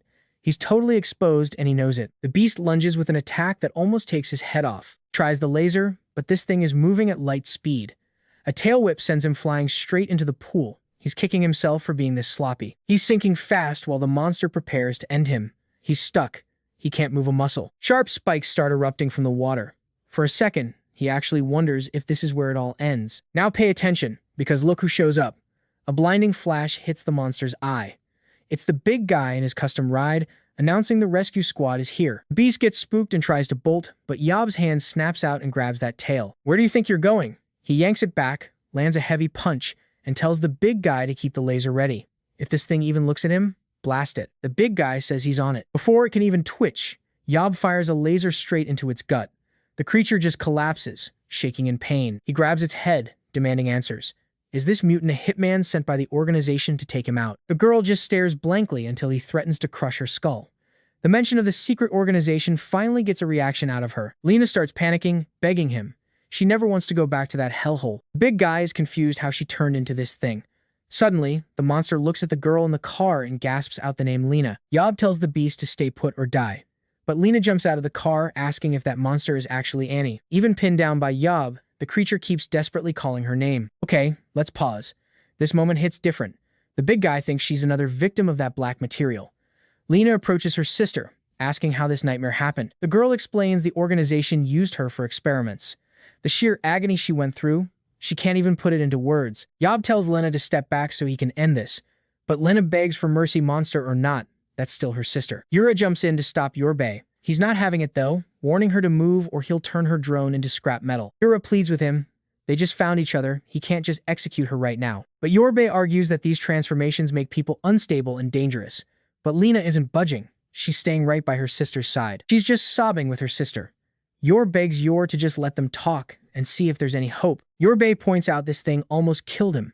There's zero chance he's letting a threat like this just walk away. The big guy tells Yorbei to chill and show some thanks. Without her help, they never would have made it in time. Finally, Yorbei backs off. He lets her go and walks off, calling everyone an idiot. The monster stands up, asking if they're with that secret organization. Yor says no way. They're just scavengers moving through the city looking for people to save. Annie explains she escaped after changing, but the organization keeps sending giant hounds to hunt her down in these ruins. Y asks why she attacked Yorbei. Annie admits she was just terrified and thought he was one of the bad guys. She turns to Lena, relieved she's safe. She promises she never meant to hurt any of them. Y is relieved and suggests Annie join their group. They're studying zombies nearby and could really use her help. Lena asks if they can both really join. Yor says helping others is what they're all about. One small problem, she's too huge for the car. Annie doesn't care. She'll follow Lena on foot wherever she goes. The big guy pulls Yor aside, asking if he's seriously okay with bringing a literal monster back to their base. Y replies that they're just sisters in trouble. Helping them is everyone's responsibility. Yorei hops in the car and takes his seat. Since Yorbei isn't refusing, the big guy calls it a day. With the car, the drone, and the monster in tow, the team finally heads out. And that's where we leave it. The big guy is shocked she's as fast as the car. Alright, stick with me, because we are about to uncover a secret that changes everything. Back at base, the doctor and Tang just froze when they saw the monster. Lena explained she lived out east, but when the world ended, she and her sister stole a ride and headed south. Suddenly, Annie popped right out from the head of the creature. Lena revealed Annie was a lab experiment for a shady organization. Hearing that name made the old man go pale. Tang, however, thought Annie was just the most adorable thing ever. She tried to be gentle, telling her not to be scared, but the monster flapped its fins and Tang backed off. It jumped into the pool to hide, leaving Tang wondering if the poor thing was just feeling anxious. Big guy asked the real question. How did two girls survive out there for so long with no food? Lena said a mysterious man had been guiding them, helping them sneak past the zombies the whole time. Then, he just vanished. The big guy couldn't believe anyone was crazy enough to pull that off alone. Apparently, he gave them clothes soaked in zombie guts to hide their scent from the monsters. That is why the undead never touched them. The big guy immediately wondered if it was Yu's father. He spoke up, asking if the man had short hair and if his name was Yao Hyang. Lena confirmed it, and Yu realized the man was her dad. The shock was too much and she fainted. Tang caught her and asked why she'd even left the hospital. The big guy turned to Ye for answers. Why were they just standing around instead of going back out to find her father? Ye argued that night was too dangerous and he needed to upgrade his mecha first. That was when the old man stepped forward and finally demanded a real explanation. It felt like Ye always knew exactly what was going on. Why all the secrets? The big guy agreed, saying they needed to know the truth to survive. Now pay attention, this is the moment we finally get some real answers as Ye finally agrees to talk. He dropped the bomb. He is a traveler from 50 years in the future. The big guy believed him instantly. The old man was stunned. He couldn't even wrap his head around the idea of time travel. Tang realized humanity survived for 50 years. Ye explained it all started with that mysterious pearl. It caused the apocalypse, but also triggered the greatest technological boom the world had ever seen. By studying it, they figured out how to send someone's consciousness back through time. The target had to be near the device to work. The old man looked absolutely horrified. Ye said they could only go back to the start of the virus, nothing earlier than that. They never found anything like it on Earth, leading them to believe it came from another world. An alien invasion. Ye told them if that was true, then the aliens had already won. In 50 years, fewer than 10 million humans would be left on the entire planet. Everyone would be fighting nonstop just to stay alive. In the end, Ye was the one chosen to go back and reshape everything. Now the big guy understood the obsession with gathering materials. He asked Ye how old he really was. Ye admitted he was probably close to 70 by now, but every time he returned, he always woke up during that first encounter at school. But even with future knowledge, changing the past was proving to be an impossible task. You and I both knew this guy was special, but 70 years old? That is just wild. Who would have thought? Tang asked if they were still friends in the future. Ye hoped so, but Xiao Hang was just lost. Is even more change coming? Our boy just stared back with a heavy look in his eyes. Ye told Tang the virus was evolving. She confirmed it, saying their survival so far was a miracle. The virus was airborne. Everyone jumped to their feet, wondering why they hadn't turned yet. Tang smiled, calling them the chosen ones who were naturally immune to the air. Some people have antibodies to resist the air, but she could not guarantee that a single bite would not still trigger a full transformation. The truth was, they were all already infected and would eventually turn into zombies anyway. Big guy couldn't believe Ye kept this hidden. Even being immune to the air didn't mean they were safe. Ye said he stayed quiet because he needed to confirm that someone else was manipulating the virus. The Black Order is behind this. You and I need to see what is coming next. Alright, you and I are jumping back in to find out Ju is actually a guy. I totally thought he was a girl until now. I figured the blonde guy was lying to him, but Ju just smiled. He is officially a member of the squad now. He was hyped, calling them incredible, while a mysterious white-haired girl watched the whole thing from a window. Switching over to Yabe, he explains that people in this timeline are turning into monsters way faster than they should. First zombie mutation was supposed to happen weeks later, but it is already starting. On top of that, he is running into psychic beasts made by the Black Order. Now watch closely.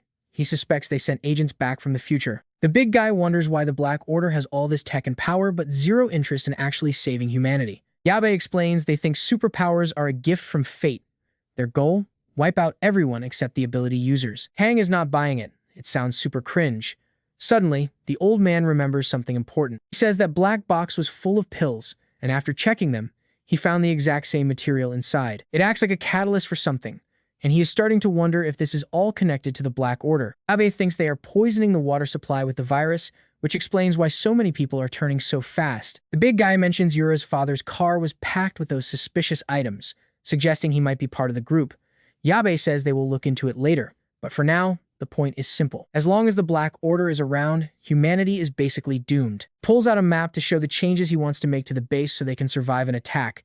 Then, he tells Tang to keep looking after Yura. Yabe asks if Ye is her brother, but Ye just asks if that is a problem. She says it is just for medical records. He tells her it has nothing to do with that, then tells the big guy to go back and help Tang and the old man prep everything. Back in the room, Yura finally wakes up and sees Lena fast asleep right next to her. She slips out into the hall and overhears Tang saying that Yabe's crazy story actually seems to be the truth. She takes a drink and slumps over the table, hoping that their problems were finally over. Instead, things are just getting worse. Suddenly, Yura appears right beside her. Tang asks what she is doing up and tells her to go back to sleep, but Yura says she just needs to go outside. Tang says everyone is resting and Yabe will be back soon to help find her father, so she should stay calm. But Yura says she overheard her talking and wants to know who else is in the room. Tang admits she heard right and points at a head. It is him. Yura freaks out, wondering why she is talking to a zombie. Turns out that head belonged to Tang's childhood friend. Yura is lost, so Tang explains. He was a kind soul, and she never understood why he wanted to be a doctor. He got rejected a ton but kept studying until he made it. In the end, He was the only one who stayed loyal. When people at the hospital tried to steal her research, he was the one who stood up for the truth. When the world went to hell, he shielded her with his own body. Even while he was transforming, he kept protecting her. By the end, there were so many pieces on the ground, she could not even tell which ones were his. She gathered every piece, hoping that one day, future technology could put him back together and finally bring him back to life. I know what you are thinking, but she is just joking. Life is not that simple. Yura asks if she loved him. Tang admits that he was the only person who ever truly touched her heart. Then she tells her to get some rest because she still has to go talk to Annie. Meanwhile, Yura goes outside to find Annie. Annie rises from the water and they lock eyes for a beat before Yura asks how she's holding up. Annie says she has to stay hidden. She cannot risk the organization finding her again. Yura says what they did to Annie's body was beyond cruel and asks if it hurt. Annie says just thinking about it gives her chills. But now, she feels nothing. Yura goes silent. Annie looks at her and says she can tell Yura is hurting too. She reaches out and gently touches her. Yura wonders how she could possibly know. As Annie starts to say humans are all the same, Yura suddenly faints. Annie catches her and screams for Tang, who comes running in a panic. She demands to know why Yura is out here when she was supposed to be in bed. Tang checks her head and says if she keeps pushing herself like this, there will be no way to save her. Yura just apologizes and makes a request. She needs the doctor to help finish the surgery. Meanwhile, Yabe is hard at work on Optimus Prime 2.0. At the same time, Yura's father is searching the city for Annie and Lena. He has no idea where they disappeared to and wonders if zombies attack them. It makes zero sense, but you and I know this is just the beginning. Trust me, it gets even wilder. All right, you and I are about to dive into a world of massive tire tracks and wings beating overhead. Looking up, he saw a dragon circling a building, and for a second, he actually felt a wave of relief. Suddenly, a man with a blue beard appeared, claiming he finally found him. Back at the lab, the girl lay inside a tank. Outside, Yabe and the elder watched. Jang was not sure about the cure, but Ye told him it just needed time. He had extracted the perfect amount of energy from the pearls, and if Tank followed the formula, it would be smooth. Side effects were possible, but at least she would live. The old man asked if they had practiced this before. Ye called it the elixir of immortality, once sold to the elite. It worked for treating diseases, though the secret to eternal life remained a total mystery. It did not last. The elder said names like that made it believable. Ye said this was their last safe option. After this, they would have to use the raw material and see what happened. The old man just nodded. Now everything was clicking. That is why Xiao Hang was back out on those dangerous streets searching for her father. To warn Lena the place was crawling with zombies. She deployed a drone, apologizing because she was still learning the controls. Monitoring every camera feed was proving difficult, so she jokingly called herself a bit of an airhead, or so she said. Zhou Hang told her to stay focused. They would find the father soon. Now, pay attention, because Lena just spotted someone who looks like him. A hooded man is sprinting for his life, desperately trying to outrun zombies. His cloak was useless, so he ripped it off and tossed it aside. A grenade attached to it exploded right in front of the swarm. Didn't matter, the zombies just walked through the flames. Then a laser sliced through them. Xiao Hang drifted hard and stopped right in front of the man who just stared, stunned. The big guy swung the door open and asked if he was Yura's father. The guy looked lost, but our bald friend snapped at him to get in. Zero time for explanations. He had just been saved from a death trap, so he climbed in. The car tore off while Bluebeard watched. He asked the blonde guy if he was really going to let the man escape that easily. Blonde said they were a special group and had to be cautious. The blue-bearded man just scoffed at him. His style was smashing everything, not playing games. The blonde reminded him they did not have that luxury. They had almost no one left. That was all because of the girl who used a zombie horde to attack their base. Bluebeard found it strange.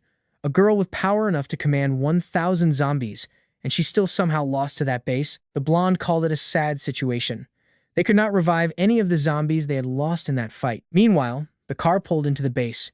Zhang rushed out, worried, and asked if it was really him. Yura's father said it had been a long time and apologized for causing so much trouble for everyone. Old Zhang said they should thank the heavens he was alive. He sent him to bathe while they checked the girl. You and I can feel his terror here. Seeing Yura inside that capsule, he demands to know exactly what happened. The grandfather explained she was fine when Zhou Hang brought her in, but she had been getting worse lately. She had been pushing herself to the limit to find her father. He crumpled, wishing he had come back sooner. The old man told him to calm down. There was more to uncover. He showed him a box and asked its origin. The man knew they found it in his car, but had no idea what it was. Zhang asked how he got it. He said he was in contact with a man named Loro from the Black Group. It looked like a charity at first. Loro gave him drugs to help the girl, and he never imagined the dark truth behind them. The elder asked if he belonged to the group and what the drugs did. Hepang said they had caused several emergencies. Once he realized what the organization actually was, he wanted out immediately. He kept working with them anyway, hoping he could eventually escape and make it back to his daughter. But when he finally tried to return, a horde trapped him, and she still ended up like this. He regretted helping the wrong people. Broke down completely, calling himself an incompetent father. That is when Tang walked in, saying Yura was still alive and fighting. She told him to donate blood immediately since he was her father. No one else there could do it. He was their only hope to save her. He offered his arm immediately, telling them to take as much as needed. And that is where we leave it. You and I will have to wait for next time. All right, you and I are watching him shout that he will never allow this. The doctor is totally lost, and Jang asks what he really knows. Aang admits the organization is actually planning a massive, terrifying experiment. Their target is the whole city of Annie, and countless lives are on the line. Jang says it doesn't matter. Most people are already dead, so there isn't much left for them to lose. Father insists they can't use that material on the girl, but Jang argues it's their only weapon, and they've got nowhere to run. Aang panics, realizing they need to get out fast.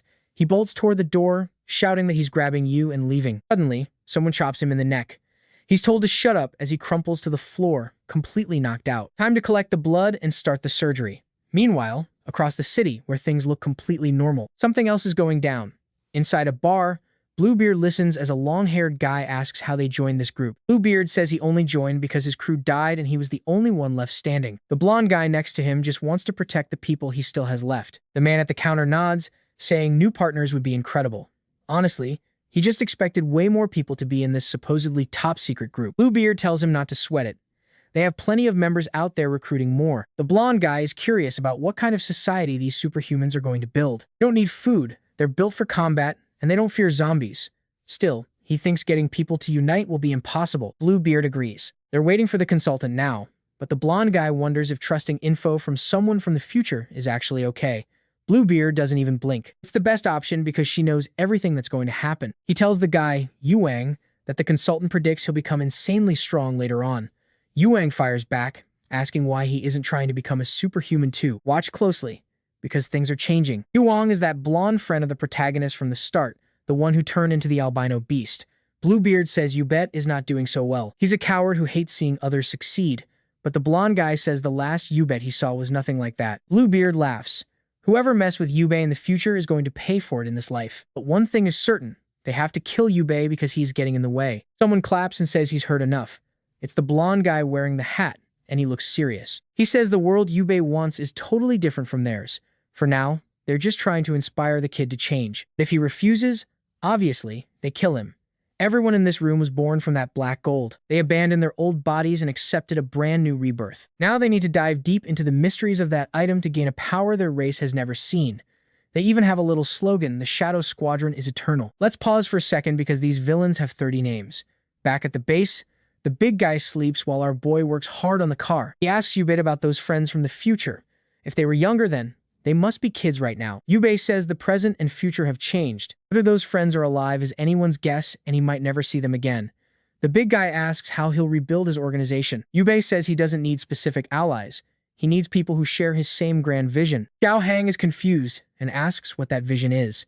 Yubei wants to wipe out black gold and supernaturals to save humanity. The big guy says that sounds simple, but is extremely difficult to actually achieve. Yubei explains how future generations will become totally dependent on that cursed black gold. To keep their powers, they built zombie concentration camps where people are transformed to harvest more material. The population keeps shrinking under that regime, and the superpowered elites don't even want to fight it. His group was the last of the rebels still trying to oppose them. Xiaohang notes that for someone who hates black metal, Yubei is pretty good at using it. Yubei says you have to understand it to kill it. Once they win, every piece of equipment gets destroyed. Xiaohang is impressed. Yubei lives by such a serious philosophy. Yubei tells him not to praise him. Without his allies from the future, he would have quit long ago, and without the people who saved him, he would already be a mindless zombie. And that's where we leave it. Aang wakes up upstairs. Stick with me, the weather is weird. Xiao Hang says they should be glad the rain eased up. But our main character, Aang, wonders if they'll escape. Xiao Hang argues that since the enemy has already spread everywhere, running away is just a waste of time. Aang thinks Yabi wants to stay because the way he raised her made her too innocent. Xiao Hang snaps back that after everything she's survived, she can make her own choices now. She's tougher than anyone thought, and she's the one who asked for surgery. Aang still can't help but worry. Xiao Hang admits he used to stress over his own son until they fought constantly. His son vanished after they cut ties, And now Zhao Hang regrets never making things right. Aang asks if his son is even alive, but Zhao Hang has no real answer. It's all a mystery. But the past belongs in the past. It's time to end this storm. Now watch this. Our guy literally just built himself an Optimus 2.0. It's the ultimate mecha. Aang says if the faction wants him, he'll give them a fight. He refuses to let their influence spread any further without a challenge. Striking an Iron Man pose, he tells the big guy to hold the fort while he's gone. AB tells him to keep taking care of Ewer. With a roar of thrusters, Aang takes to the skies. The guy left behind can only stare in awe, calling the whole thing amazing. Across the city, the blonde guy and his group realize it's Yabe behind the controls. Building that beast so fast? Unbelievable. But now, it's time for them to launch their secret plan. Bluebeard is practically shaking with pure, unhinged excitement for the coming chaos. Blonde guy gives the signal, and the creature begins its terrifying transformation. He is officially transformed into a flying horned monster, and trust me, he is heading straight for their base. Inside, Aang runs tests while Jang confirms the surgery's compatibility is absolutely perfect. Aang is incredibly grateful, knowing he could never have afforded this kind of medical miracle before. They're moving ahead with the stem cell transplant to save her life. Aang wants to repay them, but Jen tells him to focus on guarding the base instead. Suddenly, a massive purple energy ball screams through the air and detonates right above them. It's Bluebeard, hovering in the sky and preparing to launch a second devastating blast. The barrier holds for now, but the ground is shaking like the world's ending. Aang can't see anything on the front monitors and the other cameras are fried. The big guy scrambles to his car, yelling about a giant winged monster raining fire. This has to be that shadowy organization. Xiao Hang demands they open the gate immediately. Aang tells him to stay safe, and the heavy gates slide open. On the roof, the new torpedo systems lock on. Time to make them pay for attacking. The laser fires, forcing Bluebeard to dodge, but a second volley is already closing. Meanwhile, Yabe is flying far away on his mission. The comms are dead. He's entering their territory now and needs to be ready for war. He senses a threat and banks hard, dodging a strike from a group of black robots. It's the Black Guild. This confirms people from the future have already arrived in this timeline. He fires his laser, but their tech is advanced enough to block his strongest attacks. He flies up, crushes one head under his boot, and slams into another. Dodging a swipe, he unsheathes a massive claw and drives it straight through a core. One down, but 5 more are closing in. Just how many future tech soldiers did they bring? He answers with a rain of missiles, blowing 4 away before lasering the final one. Back at the base, the big guy is still struggling to pin down the flying monster. Tell me, do you, and I think they survived this full-scale invasion. All right, you and I are about to dive into a massive showdown, where Laura warns the defenses are too deadly to rush, or they will all be wiped out in seconds. Laura had a backup plan, but suddenly the warning came through. The big guy had already scared off the winged creature. He checked in, asking how the surgery was going and if everything was okay. Suddenly, blood sprayed from his neck as he collapsed. Then, from the corpse, a mysterious blonde guy crawled out. He smirked, saying the blood mark was perfect, especially since it put him right inside the main control room. Outside, Xiao Hang was causing pure chaos, launching a fresh barrage of torpedoes at Bluebeard. The monster tried to run but turned to cast a spell instead, blowing up the missiles before a laser hit his hand directly. Light flashed in the sky as it crashed like trash. The big guy was hyped by the car's insane combat combos. As he closed in, Bluebeard charged a fireball and slammed it into the ground. The explosion flipped the tank over. As it rolled, Bluebeard declared that this was the end. He leaped onto the tank, crawling closer to peel it open.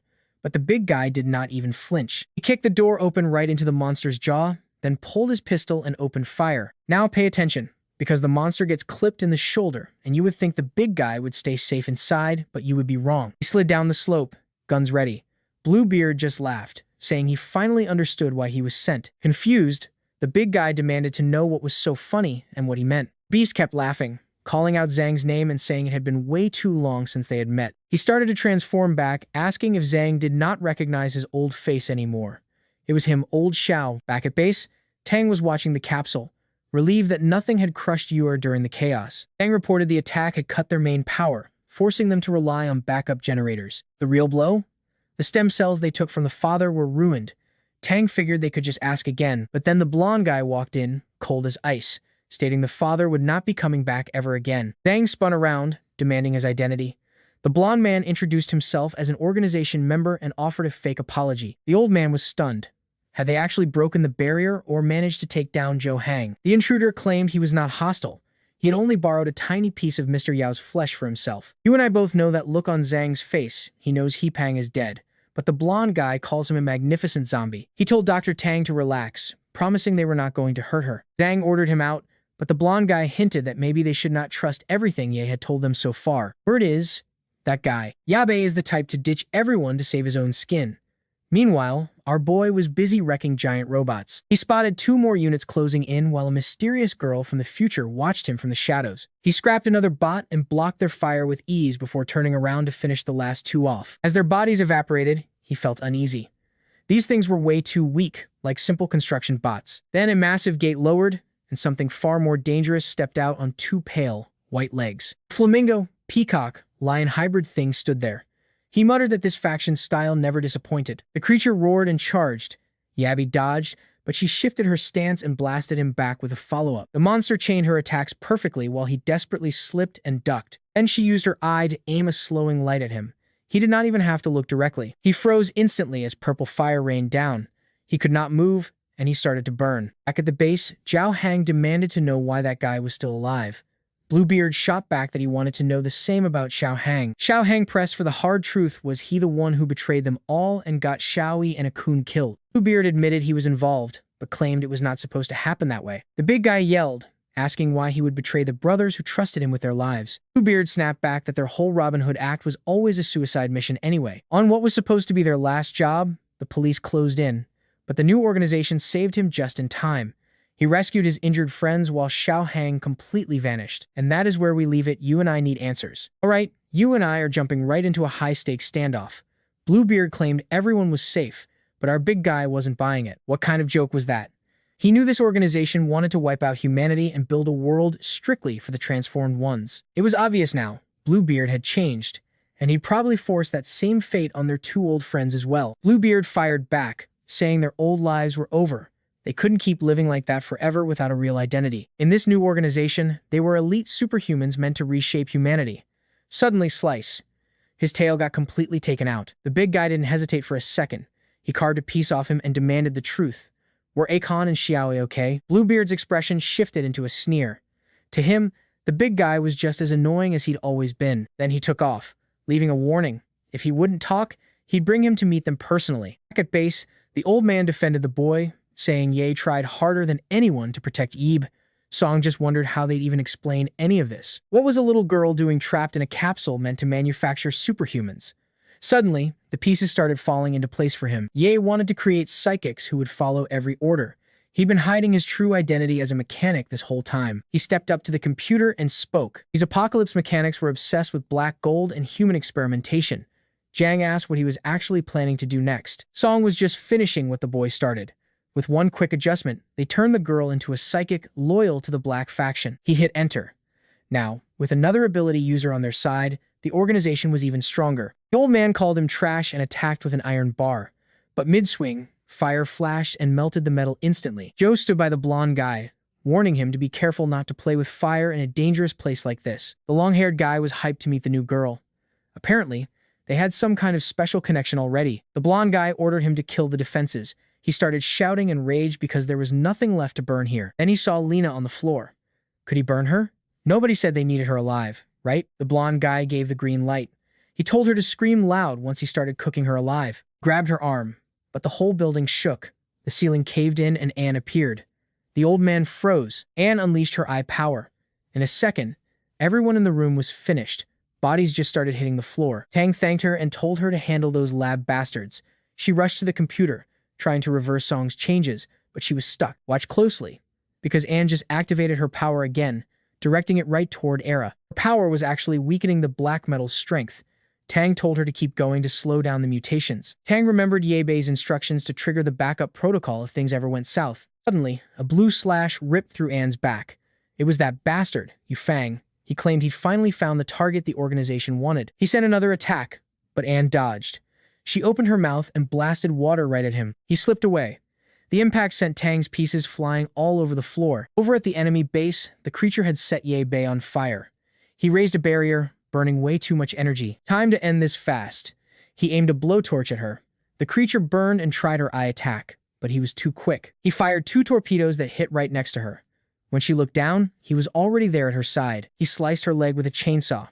She went down, he immediately smashed her into pieces. White-haired girl watched from above, impressed. Our boy stood by the fire as the creature was swallowed by the flames. Then he looked back and fired a laser at the girl. The entire top of the base exploded. He looked up, but she'd vanished. Suddenly she appeared, calling him a true master mechanic for that move. He swung at her again, but the girl teleported away. She reappeared, saying it was a shame he wasn't on the committee. I know what you're thinking. How many teleporters can one guy run into? Ye was absolutely furious. He lunged at her, but she just held out her hand. Suddenly, his robot completely died. He could feel his energy draining. He demanded to know if she was a traitor from the committee and what time she was from. She revealed that she was once the great sage of the Northern Mountain. He worked for a mechanical council he needed to defeat. With a hand gesture, his robot crashed down. He couldn't understand why everything felt so heavy. She told him this tech came from a century in the future, so don't bother fighting. Join the organization. Trust me, you and I won't believe what happens next. All right, you and I are diving into a massive reveal. Spruce recognizes the legendary Great Sage of the North. Everyone thought she died, but she is just a pawn for the Black organization now. This was a total disgrace to her family legacy. It turns out, this girl is actually Dr. Zhang's granddaughter. Her name is Zhang Yue. Could she be the future Yue? I am honestly starting to get confused here. You're still putting the pieces together, but she claims that joining the Shadow faction was her most effective move. Everything she did was to keep evolving her grandfather's original creations. He asks if her plan involves turning everyone into monsters after killing all her mechanic friends. She claims she always told the truth, but basically no one wanted to believe her. To avoid any problems later on, she had no choice but to eliminate every single one of them. If he keeps opposing her, he will end up the same. Our boy just says he cannot wait to hear her ideas. She asks if he really thinks this metal is the only threat. He knows the meteor brought a virus that transforms humans. She admits she believed that story for a long time too. Pay attention here, what secret could make her switch sides and start killing her own people in cold blood. She explains it was because of that meteor. 5 months ago, it brought the zombie virus to their planet. But 100 years from now, another meteor will arrive, and it will be 10,000 times bigger than the first. The first one was just for gathering info. The second one will be the actual killing blow. Even if they use every weapon on Earth, they could not stop a radioactive rock of that insane size. In the future, they lost all control of the skies and were totally defenseless. The committee's last resort was to build ships to flee the planet, but by sheer luck, she discovered a time travel machine. It was limited to the consciousness of 2 people, but that was enough. He asks if everyone is doomed to die anyway. Why turn everyone into zombies? She says from the moment the first meteor fell, it was already inevitable. Everyone would eventually transform into creatures. She only sped it up by handing out that black gold. To save humanity, they must gather every superpowered person and stop the disaster that is coming for them. Meanwhile, back at the base, Anne is fighting. Zhang is trapped under rubble while Dr. Tang lies there unconscious. Suddenly, Song shows up to save the day. He says risking everything was total madness and asks if everyone is okay. He starts pulling Zhang out and says it is good to see the old man is still alive. Then he says he needs to take him alive as his granddaughter requested. The old man is confused since he thought she died. The blonde guy calls her extraordinary, the legendary great sage of all mechanics. A century into the future, her organization has already conquered the entire Earth. You saw that too, right? He calls her Zhang Yu, so wait. Are these actually 2 different people we are looking at? The blonde guy says she is the mastermind and she would have gone even further if she still had her legs. He mentions that one of the old man's experiments caused a massive explosion back then that made her lose both her legs. Apparently, the doctor's own son sent her abroad after that, but she never held a grudge, which hits Song hard. He says the old man must feel guilty and should finally meet her. He figures that is why he tried so hard to protect Yue since they look alike. Then he kicks the guy. He smacks him and tells him to wake up. He orders him to bring the old man and Dr. Tang immediately. They're heading back to the base when someone walks in. It is Yure's father, but he is totally transformed. The blonde guy tells his subordinate to finish everyone off, but the guy is on the ground, shaking with fear. Her friend gets back up, covered in filth, and starts closing in. The flames do not even make the thing flinch. Xiang wakes up and sees Xiaoling protecting her again. The blonde guy just kicks the father out of the way. The old man shouts for help. Right then, the capsule starts to glow. Outside, Lena watches Anne getting beaten to a pulp. The villain taunts her to give up. She cannot match his speed. Even the other fighter is completely out cold now. Bluebeard says he was going easy on them, but it would be better if they became superhumans and grew stronger. Energy flares across his back. From the center of the base, a green laser shoots straight into the sky. Back in the fight, he tells her to stop making excuses. Risking all of humanity for a meteor makes 0 sense. She says the second meteor follows the signal of the first. It is inevitable. It will hit Earth, and there is no escape. But what do you and I take from this? Is turning everyone into monsters really the only way for humanity to survive? All right, you and I are watching them turn black gold into superhumans. She wanted to rule them all like a queen, just as she imagined for eBay. He admitted it was tempting, but he flat out refused. Zero interest in leading a gang of ticking time bombs. He just activated his shield and prepared for war. As a member of the Mechanics Association, he'd never side with enemies of humanity. He fired a laser, but she blocked it with her bare hand. He launched torpedoes. They exploded, but she simply teleported away before they hit. He was impressed with his tech's recharge speed, but warned that without black gold, he would run out eventually. His energy levels plummeted as the giant robot closed in. He fired his thrusters, desperately trying to find an exit. She reached out and slashed at him. He kept flying, firing torpedoes through the smoke as she guarded herself. He rushed in with a shockwave. It did 0 damage, but he grinned. At least her teleportation was neutralized. Uruz scoffed, calling it ridiculous to think that kind of attack could ever neutralize her. His system would fry long before that. Orusa insisted that if he could take her to the next life, Uruz questioned his survival instinct. He just kept attacking, swearing he would never be her puppet. When asked why he joined the Mechanics Committee, he said they actually understood the true horrors of humanity. They were the only ones still searching for a way to save everyone on this planet. She pointed out he only cared about revenge on Ruxy. He shrugged. He had 100 years to figure out more. She kept pressing him, telling him to remember humanity's greed. Then, a voice said it was ready. Now watch everything freezes. Uruz appeared in the sky with butterfly wings. Ursus recognized her instantly, shocked she had become an extraordinary creature. Uruz mocked him, calling his talk of resistance ironic since he had created a monster himself. Then she clashed her hands together. Purple energy began pouring out, flowing directly toward the other girl. Users watched the black gold vanish. Yuzu dropped to the ground, staring at her hands and asking how this happened. Users tried to understand how she was absorbing the black gold. Ur said she could extract energy from any zombie. You and I can see she's not okay, even if she's trying to help everyone. The little girl knew her body was failing. Transformation or not, she always knew this end was inevitable. Then Ur revealed she had already found Urabe in the future. Confused, he asked if she could read minds, but she simply saw the truth. Our main character had returned to the past to save everyone. Users believed things would work out with enough support and encouragement. That is exactly what her father always said, and it's what she believed too. She was certain humanity could unite. That is why she planned to absorb every bit of black gold on Earth. She would leave the solar system entirely, guiding the deadly meteor into another cosmos. Then Ur told Wei to take care, because the future was in his hands now. He raised his hands and cried out for her, but she was gone.